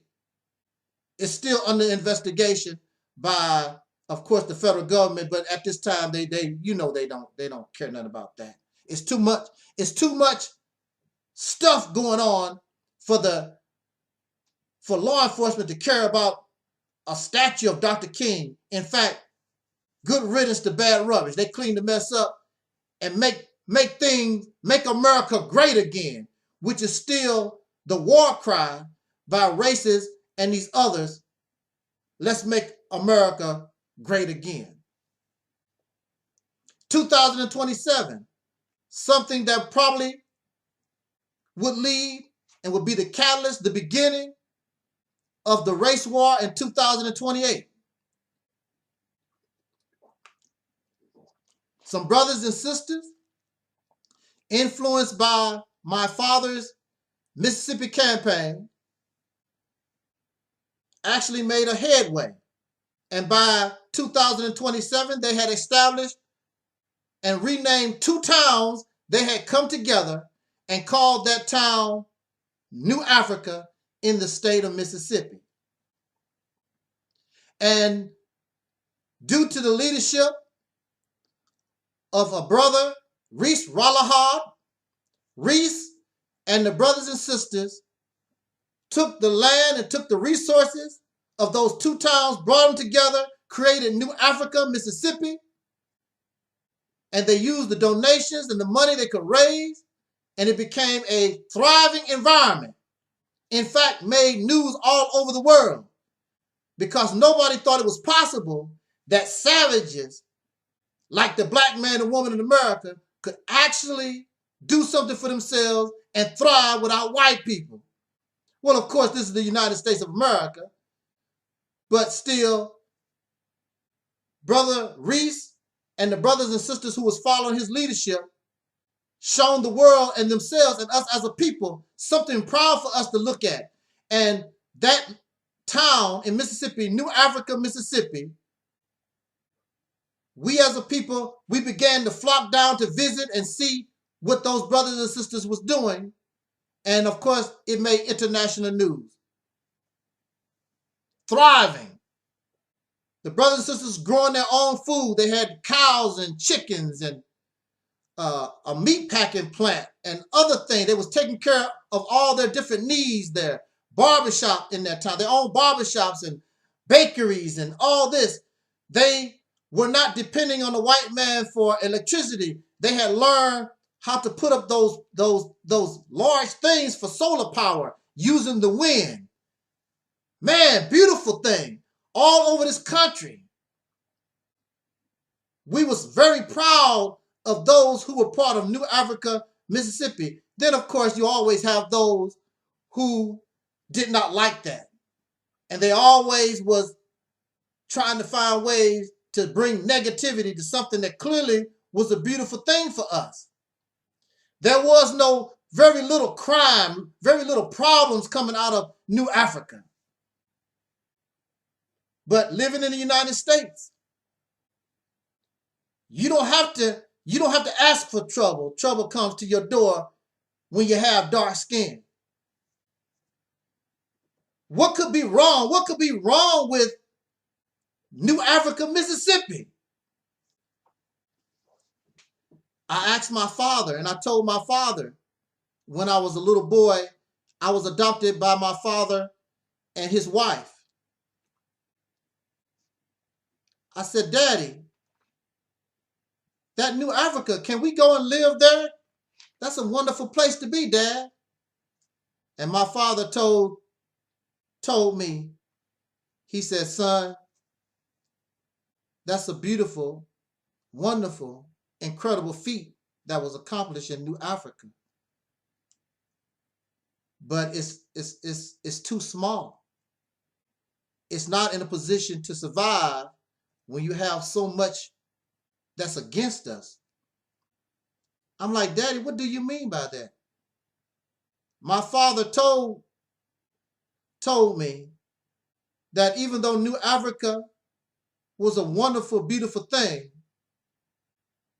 that we were going to wish that we had implemented what was called Operation Exodus Mississippi, which influenced Brother Reese and his people in New Africa, Mississippi. So everything for New Africa, Mississippi going very well. Even though there's a drought, even though there's a food shortage, because of all these things going around, seem to have no real effect on New Africa, Mississippi. But my father predicted something. And then one day we heard on the news that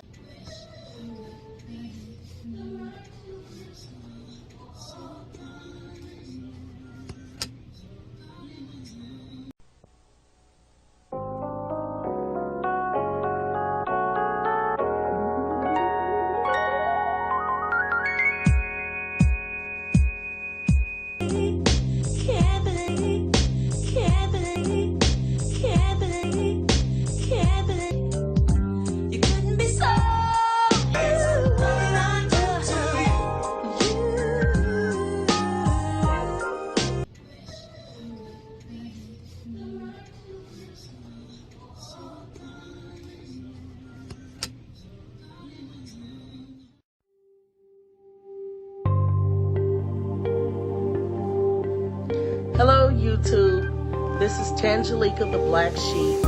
I am welcoming you to join me on my new YouTube page where I'll be discussing motivational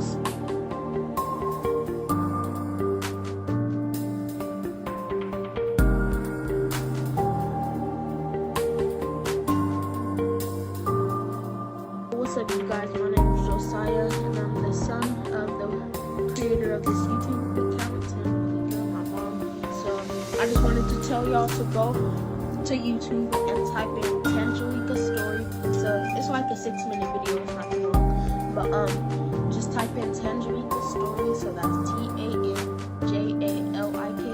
story, and this should be a picture of me in a gray shirt that comes up, and it's basically a story of me and my mom, like talking about our homelessness and stuff, and like our whole, like everything that went on, like in our life and all. So go check that out. I highly recommend it. So Hello YouTube, this is Tangelica the Black Sheep.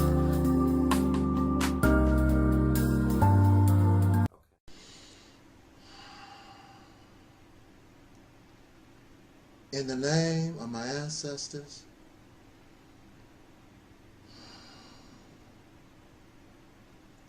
peace forever and always. Soulflower, I always said it was a gumbo of a mixture of different genres of music. A touch of neo soul, a little bit of the old EnVogue vibe, R&B. You got my head spinning around, you got my feet off the ground.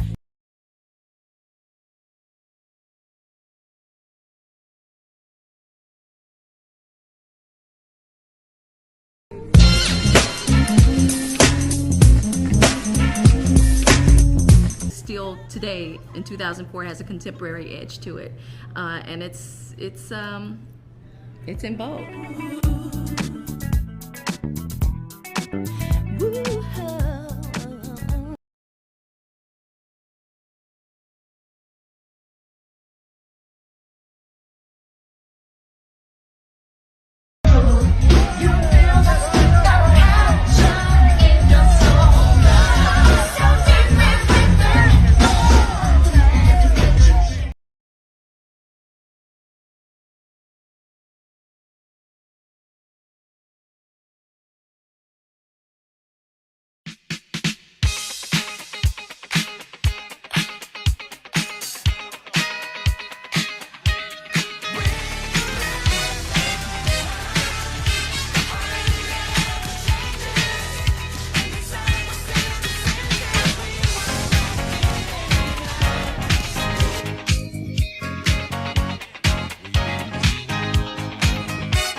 It was some homosexual people and some interracial couples. And my father knew this. My father knew this was coming because that's the way of America. You're living with a bunch of troublemakers. They wait till you get established. Wait till you doing really, really well. Then they're going to bring crap to your door. So there was a homosexual persons who actually, they were relatives of some of the people in New Africa, Mississippi, and they wanted to move. And they was told that would not be allowed in New Africa.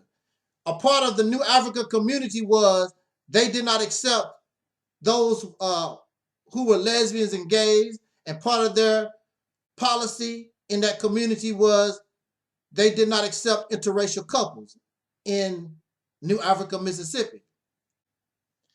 So these persons began to file lawsuits against the community of New Africa for violations against an American citizen. And of course, New Africa was using their legal right to defend and show that they had the right in order to have this community to themselves. And this began to draw the media attention to New Africa. Negative, very much negative media to New Africa. In fact, New Africa wasn't even by the mainstream racist media, was not even called an American town. It was called a cult, some type of what they call that. Anyway, it's like David Koresh, some kind of compound. They did not call New Africa, Mississippi a town. They call it some type of compound led by a cult leader. They call Brother Reese a cult leader.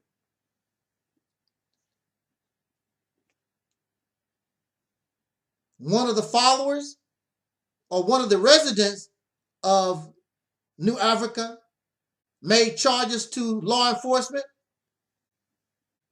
that their child was being held hostage, that they left New Africa, but their child wasn't allowed to leave with them.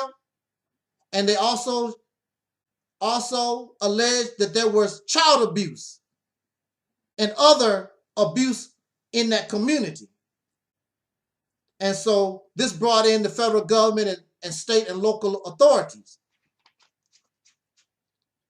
The state of Mississippi requested from the town of New Africa that they be allowed to come in and inspect that community, house by house, and ask the citizens questions. Brother Reese said, that's not gonna fly. We're not doing that. We're doing nothing. Those charges, those allegations by this one person, you cannot do that. The court ruled that it could be done because, as you know, the court is racist.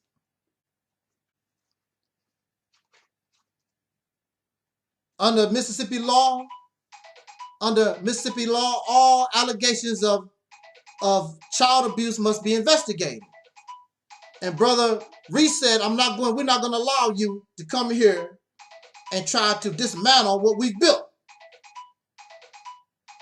And so the negotiations and some of the church leaders come into the community to have meetings with Brother Reese, and him and his people refuse. So of course, the Department of Welfare of Children's Services come in, and they want to inspect, they want to see these children, and they are accompanied by the police.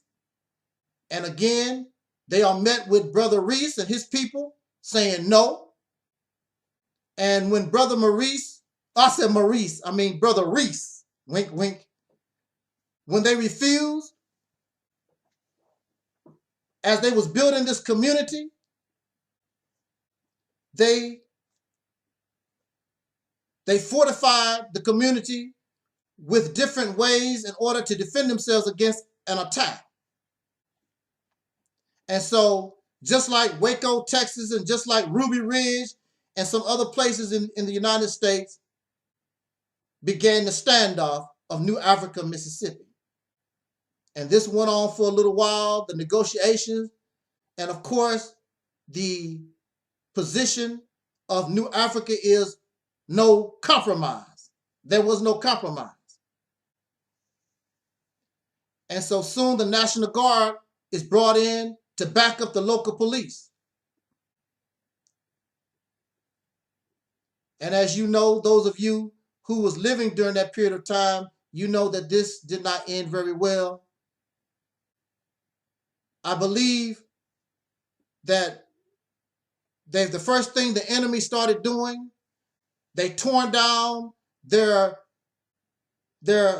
windmill stations so they could not get electricity. They cut off their water supplies. They let their animals go. They run down their farms, hoping to starve Brother Reese and his people. And nobody does not know who fired the first shot, but it is alleged that Reese, somebody in that community, fired at the National Guard, and the Guard fired it back.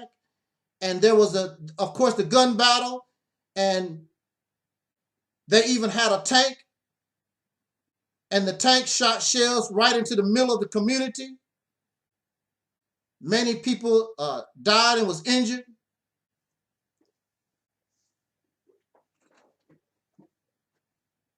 In a last-ditch effort to defend his community, Brother Reese was shot down by the National Guard. And all those who survived that community, they were rounded up and taken, of course, to jail in defiance of state and federal law. And as all this went down, there was crying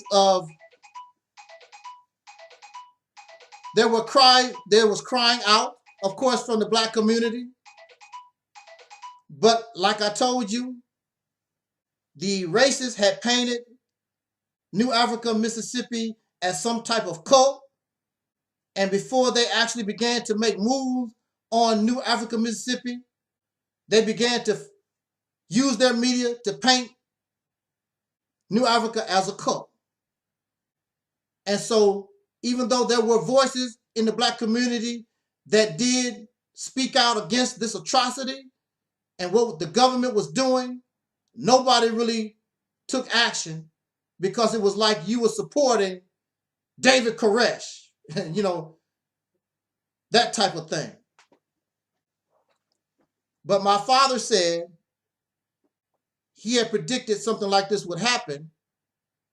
And the reason why they perished like that, because it was too small.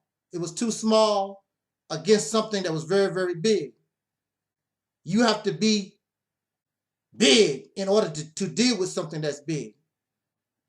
It's too small, and it did not have the support of the 40 to 70 million soul brothers and sisters in this nation. They was basically almost alone. Even though many of us saw New Africa as something that was good, but at the same time, we doing our thing, they doing their thing, and my father said as long as we're divided, nobody's going to survive. It's New Africa today. It's going to be somebody else tomorrow.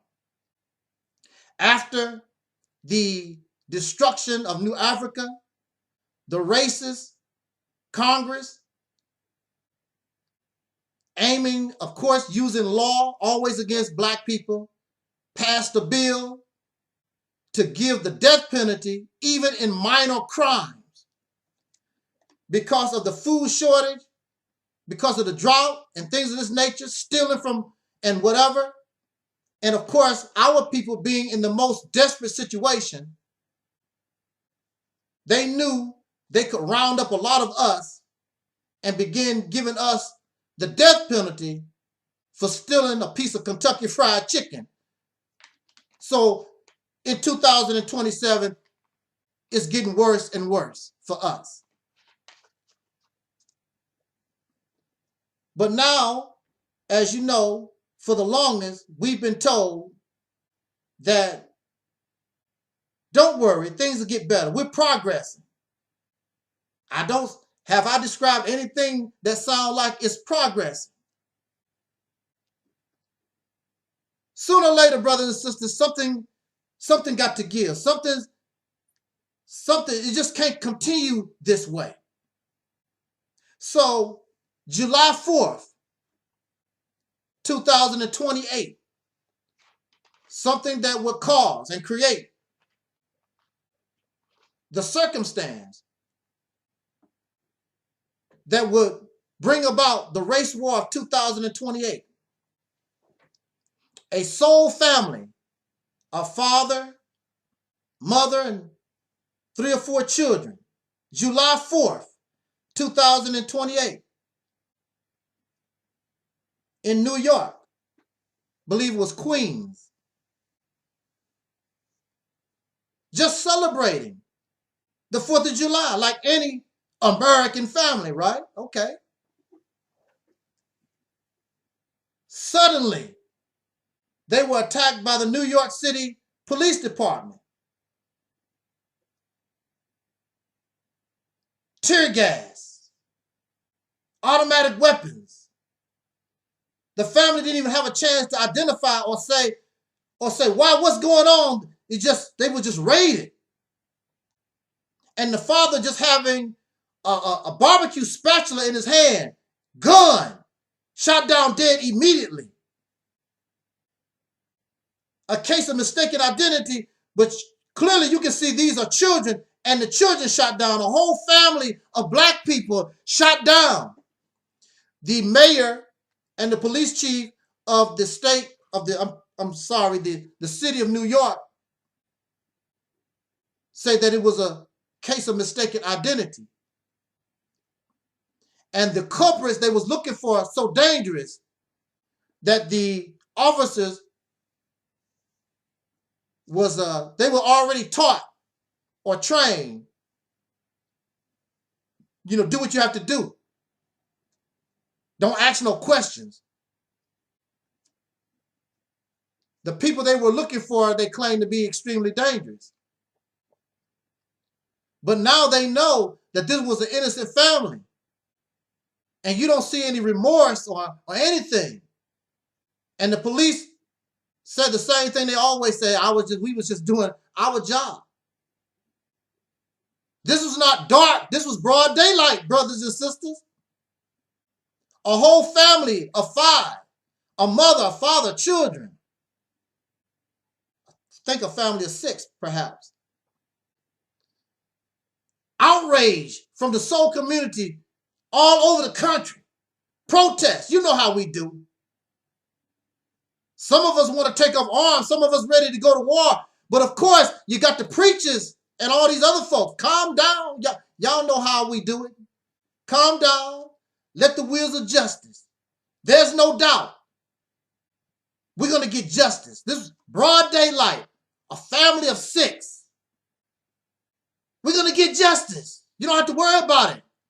Y'all just settle down. That's what we was told.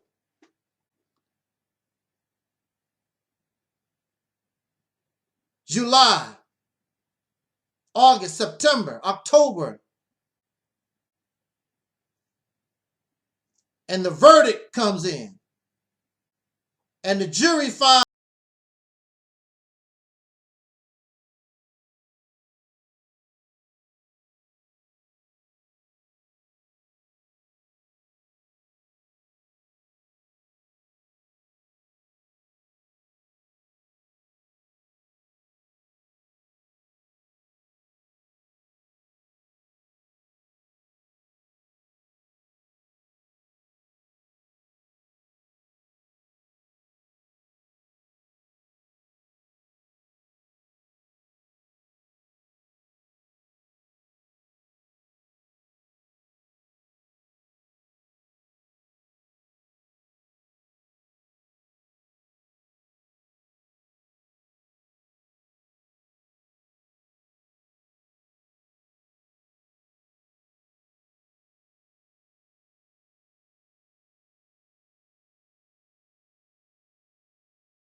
Dragon Manifest. Welcome to the Realist Tip on Earth, Dragon Manifest. Thank you for having me, brother. This is an honor.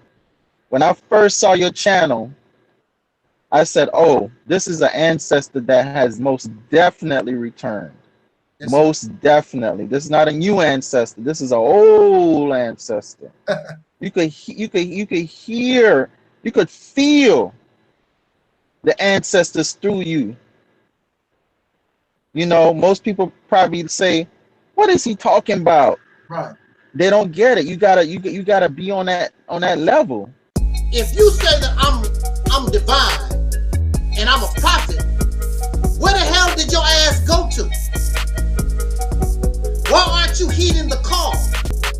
Since I'm a prophet, since I'm divine. Some people, excuse the language, some people just like talking out their ass. Some people just like talking out their ass. Some people just like talking out their ass. Some people just like talking out their ass.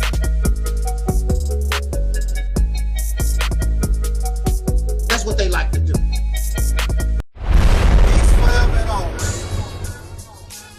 My black people, it's all about the unity. It's nothing they can do with us, so ain't nobody moving. The jury finds the police officers not guilty. And of course, there's outrage. And of course, The younger people don't want to hear it no more.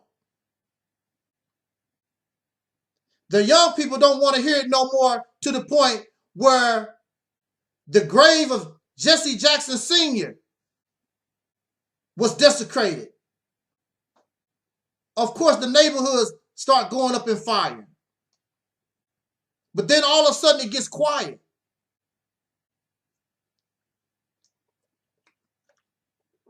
Why is it getting quiet? My father was watching all this, and he got a telephone call from somebody. And this person was saying, man, what do we do? What do we do? And my father said, I don't know. I don't know what to tell you. I tried to get you to listen and implement the Mississippi campaign. This is not to say that these type of things would not happen, but when you implemented that campaign, we would be in a much better position to deal with things of this nature.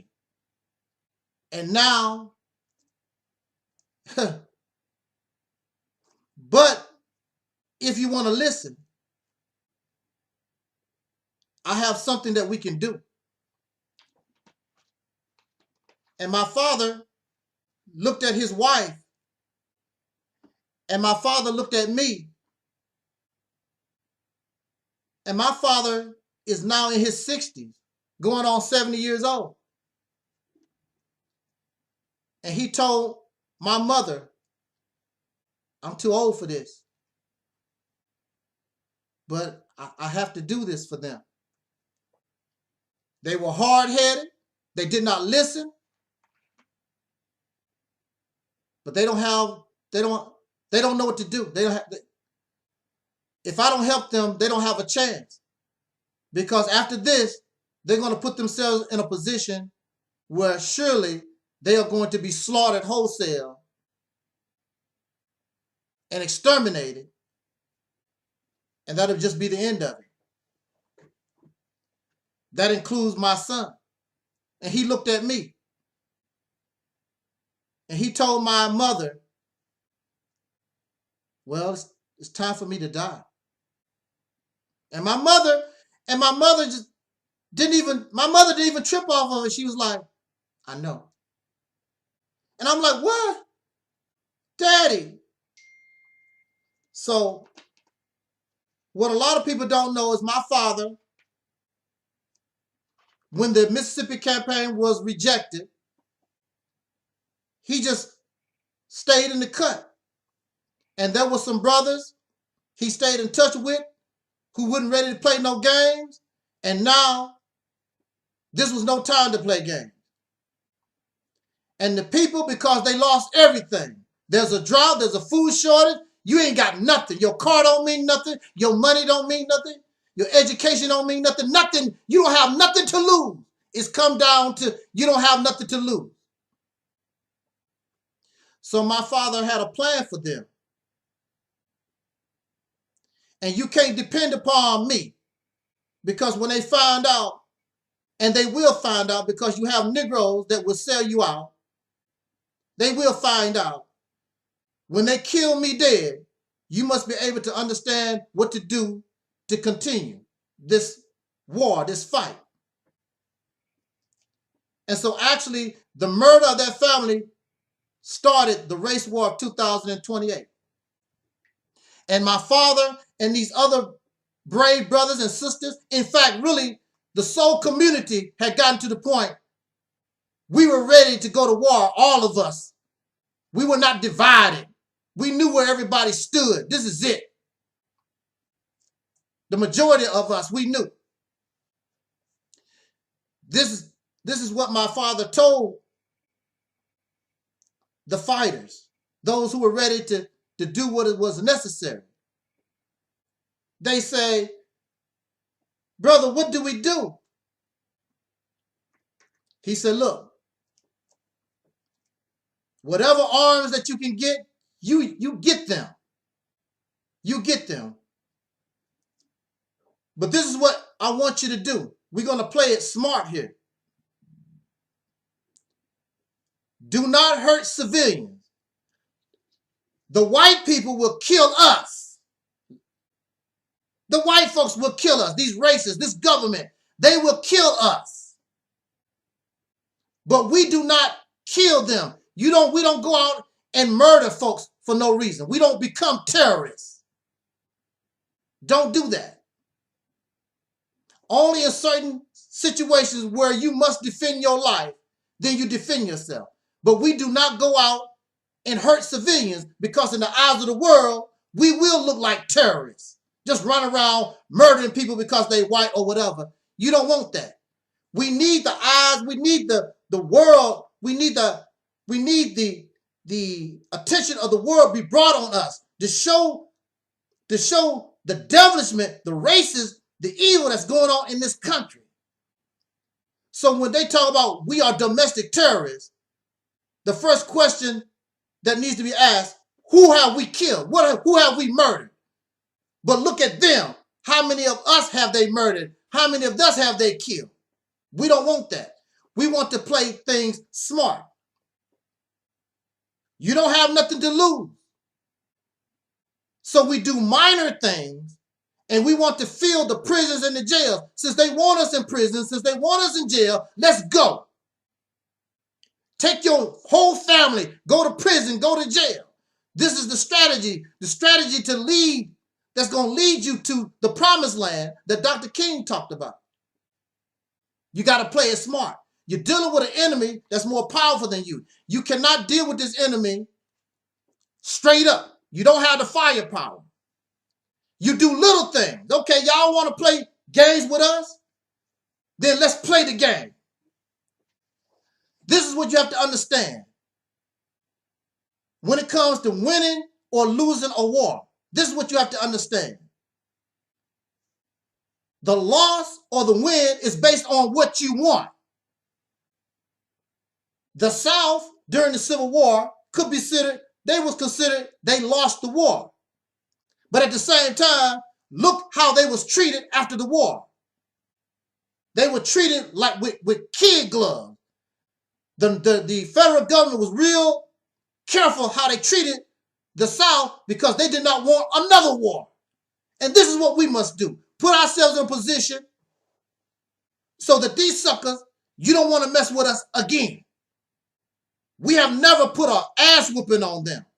But how are we going to put an ass whooping on them, but we don't kill them? This is what we're going to do. We're here. We are here. So this is what we do. And you let the people know, well, we're suffering already, but you're going to have to suffer some more. You're going to have to sacrifice some more. You're going to have to support those on the battlefield, those who are willing to do the fight. Simple things that we do in this country. Trash on the highway. Just throw trash on the highway. Trash on the highway, interrupt the highway system. Just throw trash and glass and nails and garbage on the highway. Put their trucks on flat. Tear down the power lines. Dig up gas lines. Make sure when you dig up the gas line that nobody can get hurt. Don't let it blow up. They talk about, well, they killed. No, we're not killing nobody. Set all the houses that you can on fire. Make sure nobody's in there. Set their crap on fire. All these houses and things. These people are materialistic. So they can't go to their jobs. So they can't do the things they normally do. In the rural areas, burn down their wheat fields and corn and soybean fields. Let the animals go. Let the pigs go. Let the cows go. Open it all up. Just break windows out of houses. All kinds of little minor. You know, it reminds you of a mosquito. You know, the mosquito, here you are big as you are, but a mosquito can pest the hell out of you. You bat like messing with it. You know, eventually you will swat the mosquito But look at all the bites. Look at all the bites that the mosquito do. This is what you want to do. You want to gain international attention because if it comes down to a firefight, perhaps you could get help from other people. Maybe you can get help from the Mexican community and others if you do right. But see, you get caught up in all this racist stuff. So you have mercenaries from Mexico and South America. You don't know what mercenaries for hire, hired guns. You have to ostracize yourself from those. You don't want to kill those people that you call coons and Uncle Toms. They don't know no better. But you want to ostracize yourself from them because they won't be accepted by the racists and they will not be accepted by us either. So they be people without a country or people of nothing.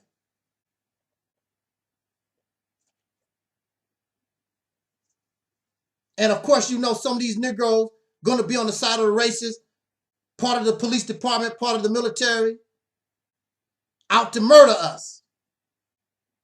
But if we do these different things, because of the nitpicking, you don't have to mess with them outright. Because you live in a society where everything is dependent upon electricity, and every time you turn around, we tear down their electrical lines. Dig up the gas lines. Tear up the railroad tracks. Mess up the highways.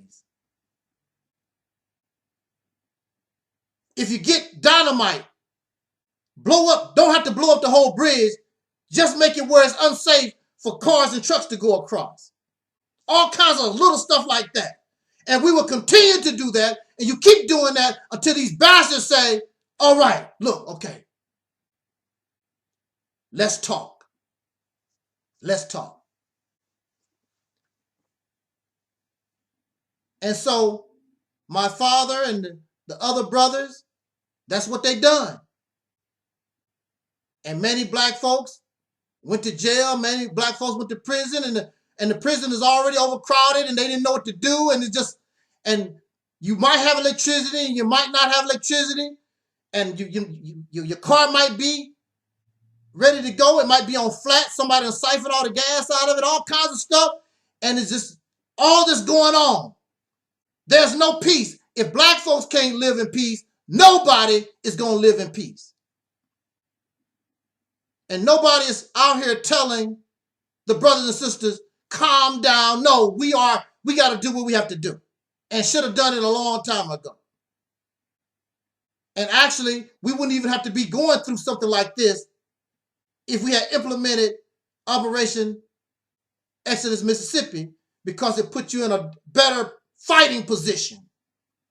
But now, you just got to do the best that you can and use the best strategy that you can come up with. And so America is big and strong, but the mosquito is still getting. And they can't charge my father or none of these brothers and sisters with murder, only vandalism. You can't say terrorism because nobody being terrorized. Nobody is being harmed. There are skirmishes, and there are very few firefights because the key is violent, is non-violence. Really. You need that on your side. And so we have those looking around the earth. The other nations is looking at America, always trying to be humanitarian in other people's business, telling other people what to do. And they looking at how these brothers and sisters who are crying out because of an injustice, being treated wrong 500 years, and now the rest of the world is seeing America for what it really is, the racist devils that they truly are.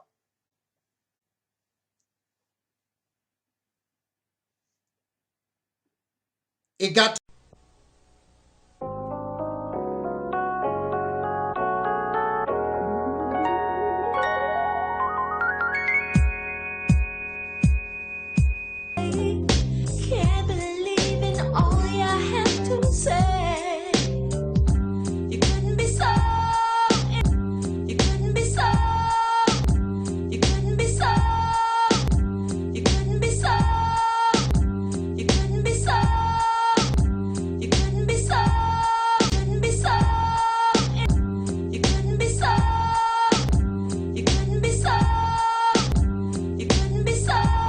Dragon Manifest.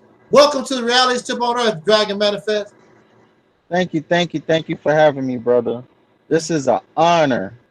When I first saw your channel, I said, oh, this is an ancestor that has most definitely returned. Yes, most definitely. This is not a new ancestor. This is an old ancestor. You could hear, you could feel the ancestors through you. You know, most people probably say, what is he talking about? Right. They don't get it. You gotta be on that level. If you say that I'm divine and I'm a prophet, where the hell did your ass go to? Why aren't you heeding the call? Since I'm a prophet, since I'm divine. Some people, excuse the language, some people just like talking out their ass. Some people just like talking out their ass.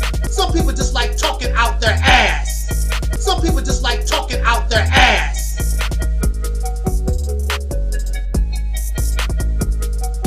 That's what they like to do. Peace forever and always. My black people, it's all about the unity. There's nothing they can do with us, so ain't nobody moving.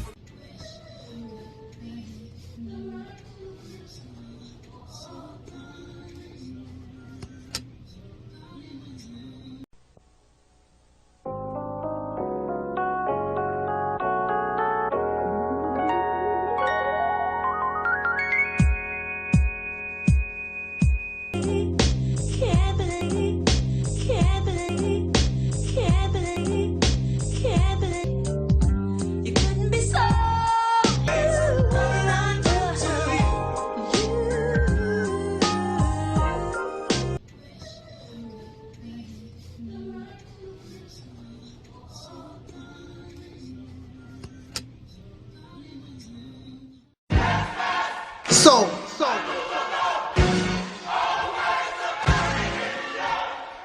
I'm not your enemy. I wanna talk to I know who the enemy is. I wanna talk. You wasting your time making mockery of me. Oh, I'm crazy. My brain is damaged. My EnVogue poster. I'm miserable in my life. All this nonsense that you talk about. And you a slave, just like me, in a racist nation. I believe that if you are my side, together we can touch the sky.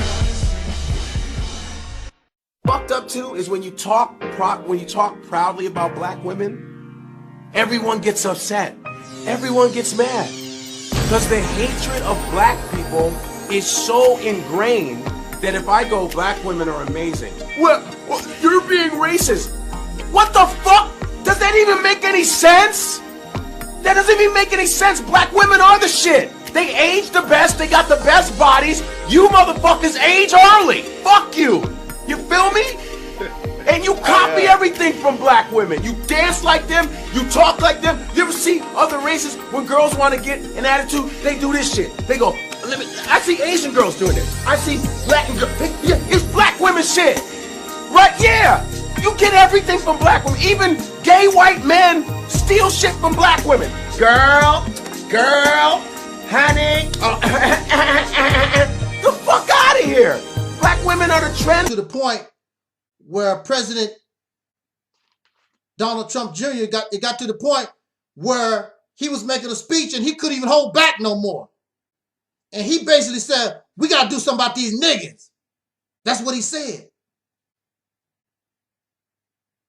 And he tried to clean it up, but he was like, oh, you know, come on, you don't tell me that you're not thinking that yourself. And nobody really said nothing because that's how people was thinking. These niggas, what are they doing? And what they really wanted was an outright war. And they wasn't getting that. They wasn't getting the kind of race war they thought in their mind they should be getting. Oh, everybody go get their AK-47 and all that kind of stuff. Let's go kill the niggas. And there's no repercussions. The eyes of the world is looking at this And the only thing they can do is turn their nose up at America. Even some of the Caucasian people in this country and other citizens are starting to get sick at how all this has turned out.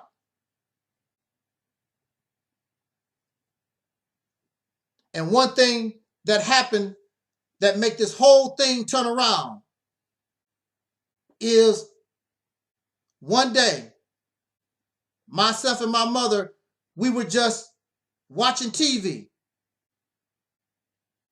And the FBI burst in our door. They finally found out that it was my father that was leading and guiding these people. And they basically took me and my mother hostage. And they put out in the media that my father had to turn himself in, or they cannot promise that something bad wouldn't happen to my mother and myself. And my mother was hoping that my father would not turn himself in.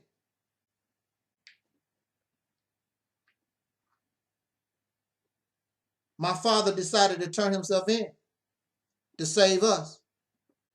And this was on national TV.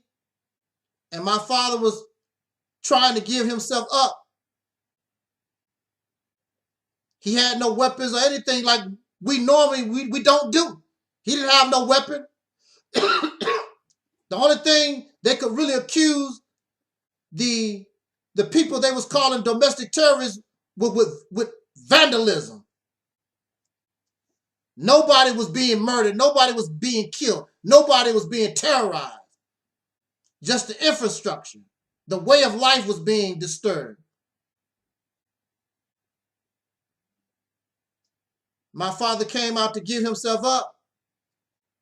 And one of those Peckerwoods just shot him dead. And then when that Peckerwood shot, others shot out of a reaction.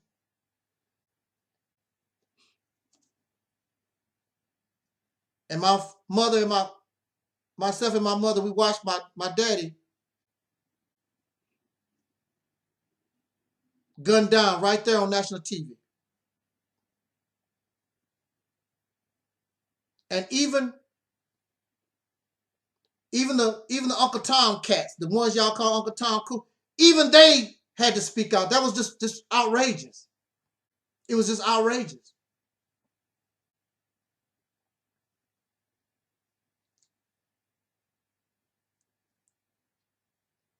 Other nations, after this event,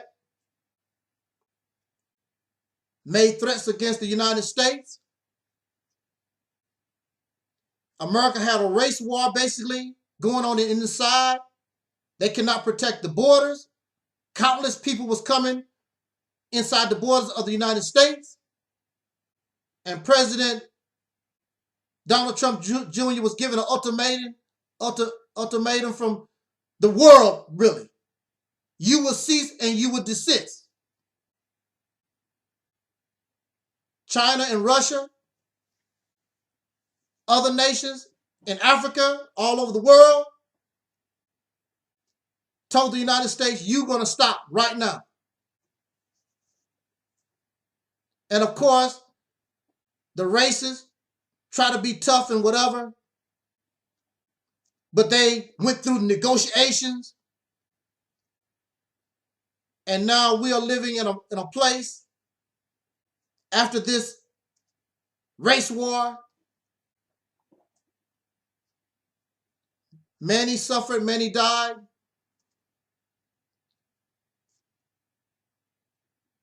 But we are living in the type of manner that my father always wanted us to live. We have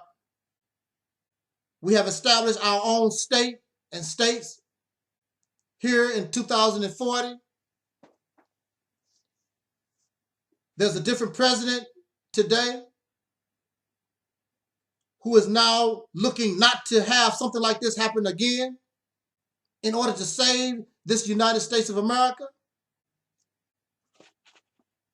We have found a place upon a land where we can establish not our own homeland for those who are the descendants of slaves with African or Aboriginal ancestry.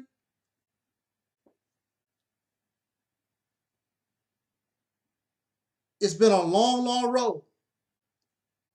And after all this death and destruction,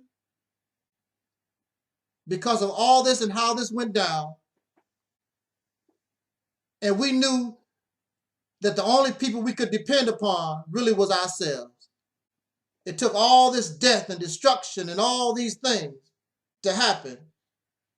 And now we can finally begin to call ourselves a people and look at ourselves as a people instead of that group over there, this group over there, and so on.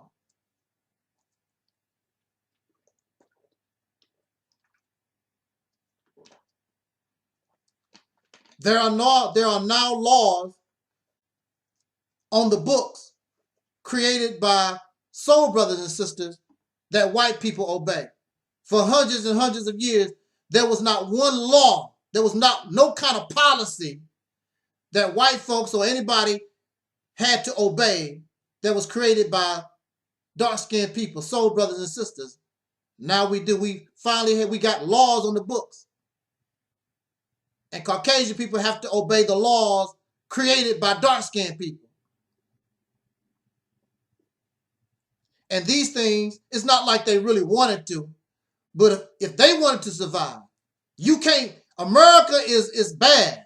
Nuclear weapons and all this kind of stuff. But you can't fight the whole world. You want to try to nuke the whole world, then you might as well say you're ready to die too.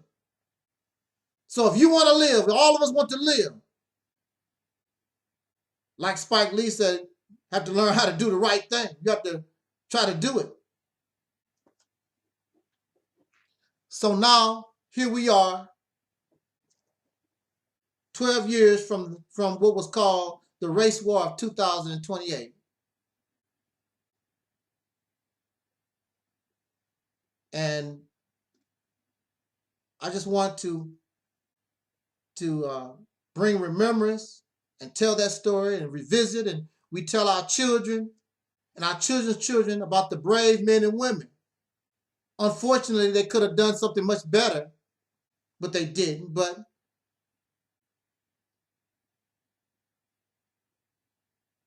we want to still remember them for getting to the point and said, the hell with it. They refused to become docile, and they just went for it. They filled the jails and the prisons. They did what was necessary in order to put themselves in a position to survive and put us in their children in a better position. So I want to thank all of those who fought, those who died, those who sacrificed. My mother is gone. She's passed since that time. So I don't have, my father and mother, they adopted me. They was my only family, and I appreciate that. I miss them. And I appreciate, and all of us should appreciate the sacrifice that my parents and all those who said enough is enough, who echoed the words of our sister Fannie Lou Hamer, I'm sick and tired of being sick and tired. I done stood. All I can stand, I can't stand no more. And they found a way for us to make it. So now the only thing we have to do is stay on the path. The things that they set in motion, and if we stay there, we can do very, very well in this time. I'm getting old myself. So I say this to our youth. Those of you who carry the torch. Don't never forget the past. Never forget those who who led the way so that you could be where you are today. Remember what happened. You don't want to be like what we was. We want to bring in something new. So now there is no drought. There's no food shortage. It's still not happiness. It's still not good. But now we know that way of life, the way that we was doing things, the way that was going on. We don't want to do that. You know you don't want to do that. You want to be something new. You want to bring forth something new. You want to make a transformation, like my father said in the Mississippi campaign. We want to become something new. We are not a color. We're not a skin color. We know we're a people now. And we want to look out for ourselves, but you don't want to cause harm to other people. We need to learn how to live in harmony and share. I mean, life is, like my father said, life is not meant to be happiness all the time. You're going to have your problems. But during the time of my father and my mother, it's something that the Bible calls nothing but pure hell. And people made that because of their greed, because somebody wanted to be better than one another. Because a man think he better than a woman. Sexism, that type of thing. We want to get rid of all those kinds of things. We want to bring into a new reality where there's justice for everybody, regardless of your skin color. These differences shouldn't even be a factor no more. Just treat a person like you want to be treated. You don't want to be a slave, so why do you want to make a slave out of somebody? You want to eat. Why can't other people eat? Why are you going to deny other folks some of those apples from the tree? So there's a lot of lessons that we had to learn. And like my father said, just because you lose a fight don't mean you lose a fight. In this case, we won. We died. We used to die and didn't get nothing. Now we die and we won. So thank you for joining me tonight.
Your living room, as long as it's around your home.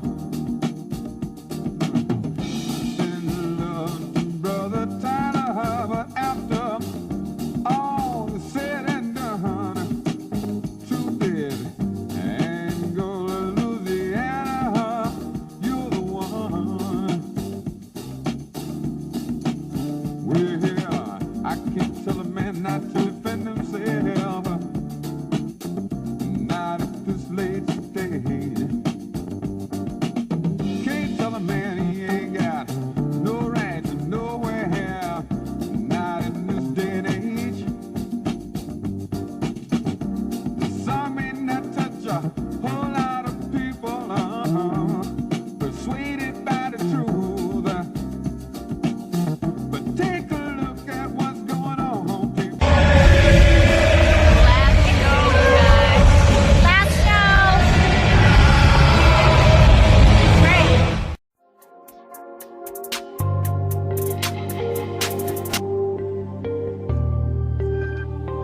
And as always in parting, we wish you...